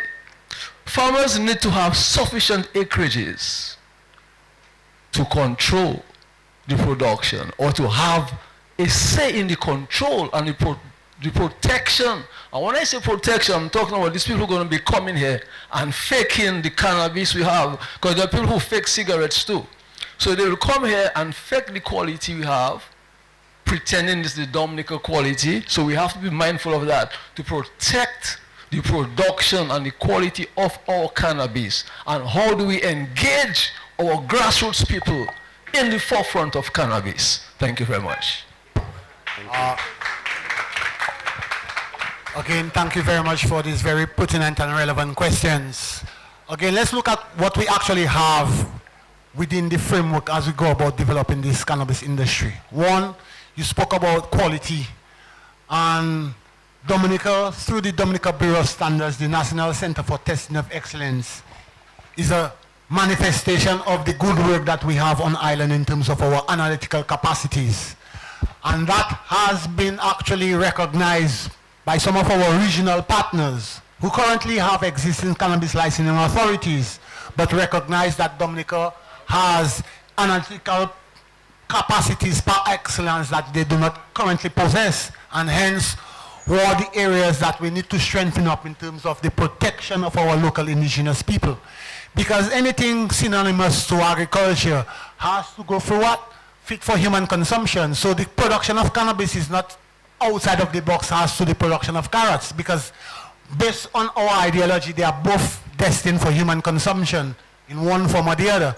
So the Ministry of Agriculture, against recognizing the issue as being plant-based in terms of plant cultivation, has taken up the lead. And without reservation, the whole issue of quality screening in terms of quality assurance programs will be integral to any medicinal cannabis industry. So yes, the opportunities for our local players are always there. And let's not be naive. We talk about the men and women who for over half a decade have been planting weed within the hills and valleys of Dominica based on the climatic conditions that we actually... Correct, right. So the point I'm really trying to make is, yes, we know that we have a local culture embedded in a rich history of the appreciation of the weed in terms of its cultivation. But in terms of a regulated environment, all that will be subject to applications. And the structure, as will be highlighted by some of our regional partners who are currently doing it, the licensing authority gives that jurisdiction the mandate in terms of receiving applications like from yourself, desirous of cultivating 10, 20, 50 acres based on the law, at a given location, at a given frequency. Based on your proposal, that licensing authority body will independently make a decision as to your credibility, your readiness, your stability to engage. And that, again, we will see and hear from the experiences across the region. St. Lucia is here, Barbados is here, St. Vincent is here, and they will show us and actually explain to us what is the reality of which we speak about. We have not done it, we have not understood the challenges that they might have encountered in doing such, but that is the overall goal, whereby we create that statutory body which is independent, at least in the public eyes, free from partisan influence, in terms of the public individual man in Dominica being a potential applicant eligible of participating in that. So we are hopeful that that statutory body will be transparent, independent enough to at least appease the fears and or the concerns that the general public have in terms of political interference.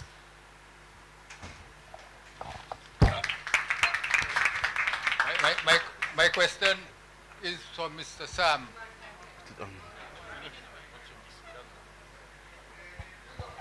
All right. Mike.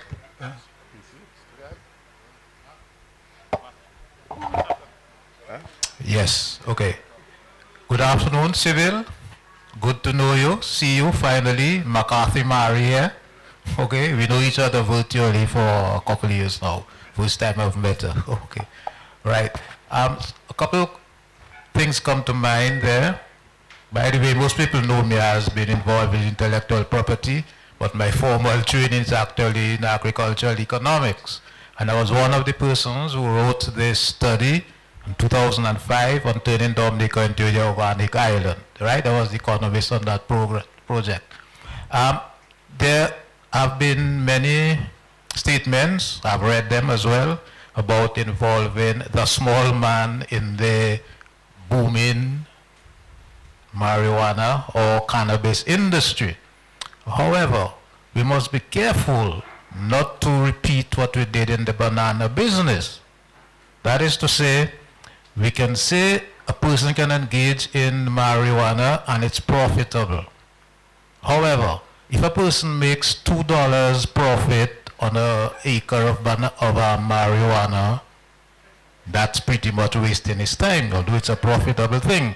So when we talk about the small man or any man as it is, as case might be, being involved in it, we have to do some studies to determine what is the minimum acreage, for example, that you need to provide a reasonable income for your family. So it might be turn out to be 3 acres. So the minimum licensing thing you will give a person to do is 3 acres, because you expect if he works it well, he could make maybe $50,000 a year for himself and his family. Yes? So we have to do this research to find out the level of profitability, and as not only on the farm, but as well as on the users who are going to be manufacturing products. What products are more profitable? Which products demand more imports, etc., and which we should emphasize. So we have to be strategic and do the research to know how we should organize this industry. And there were numbers there spoken about the present size of the market and the expansion that's anticipated. The present size of the market must obviously be the same thing as the present size of the supply. It can't be different. So if it's a tautology. If I am consuming 100 units of whatever, somebody supplying 100 units. Okay?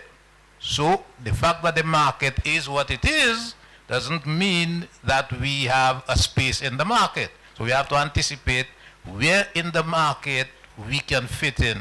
At what level and volume can we actually operate in the market as it expands, rather than simply assume the market is growing and we can all participate in it. For example, the banana is the most traded fruit in the world.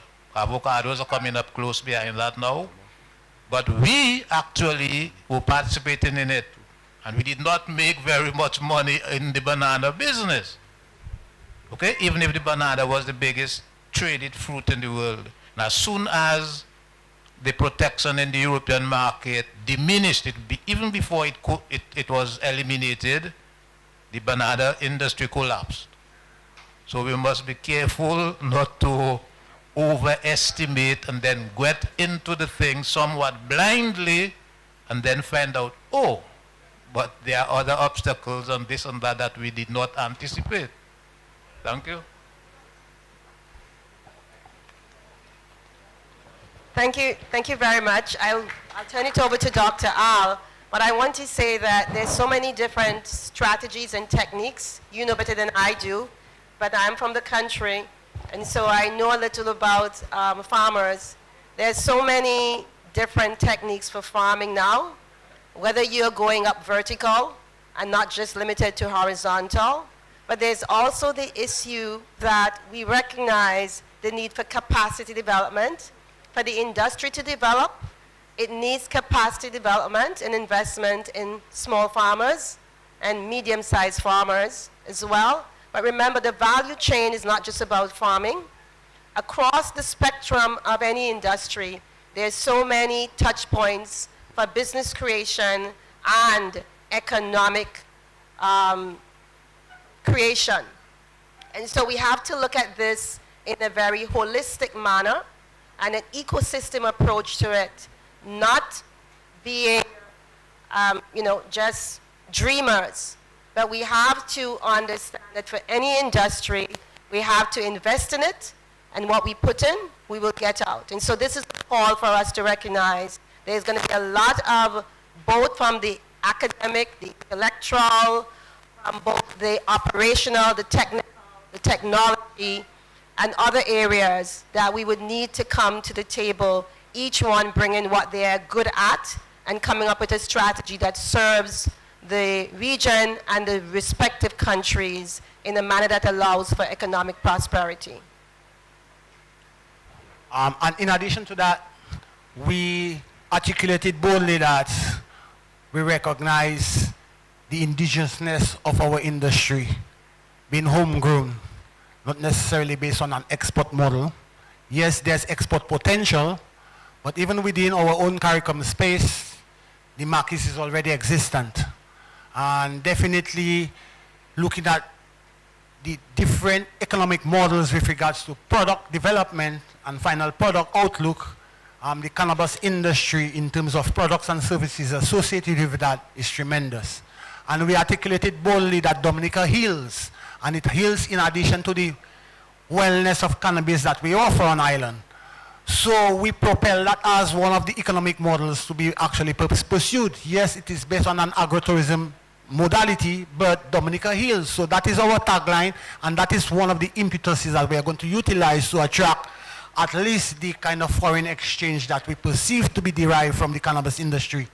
Yes, it will take time and time for us to gradually get into the international markets, but as we recognize through the exposition that we have actually right now going on at the front porch, there are products being currently developed in Dominica which has tremendous outreach and potential.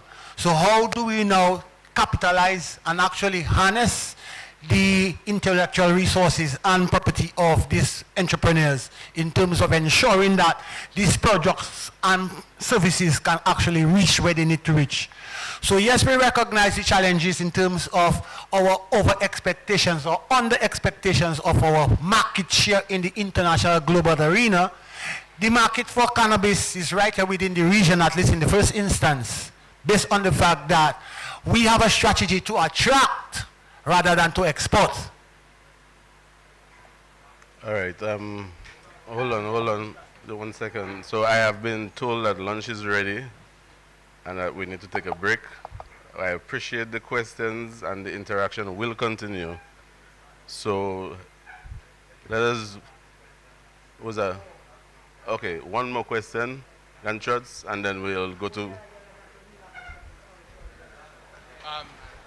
Blessings to all. I am mostly about. Blessings to all. I have a lot of economic talk and whatever, but I like to ask Dr. Mr. Sam. I like to ask Mr. Sam. I mentioned about kids. I know the opponents of ganja use. They always talk about the structure, what will do to children and all those kind of things. So I'd like to know. Okay, thanks. The opponents of ganja always use ganja like can affect youth. And to me I mentioned about even kids can use it. I'd like to have an insight as to the usage of marijuana and kids. I thank you. Thank you for the question. In Dominica, we have on this island one of the most intelligent and bright minds in cannabis. Mr. William Courtney, that we can just see him just there. William, could you just stand up please 1 second?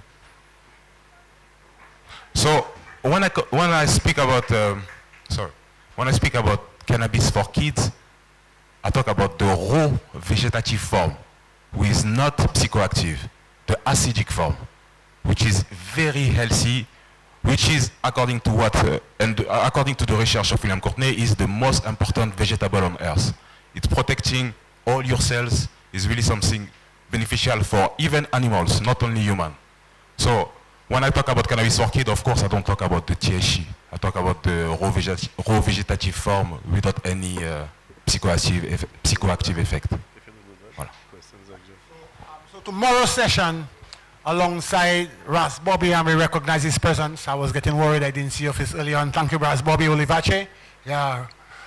Tomorrow we'll have Dr. William Courtney, over 30 years experience with regards to the administration of cannabis as medicine in the United States, practicing out of the state of Washington, California, sorry.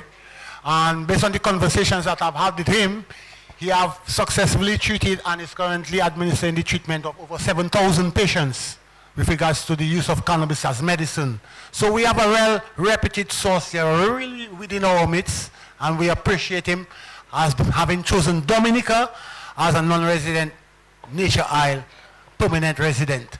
So yes, Dr. Courtney will present on the endocannabinoid system tomorrow and get into the real medical science with regards to the consumption of cannabis in its raw vegetative form as opposed to the carboxylated form with regards to its smoking and how heats affect it and how heats actually interacts in the human body. So all that will be dealt with tomorrow.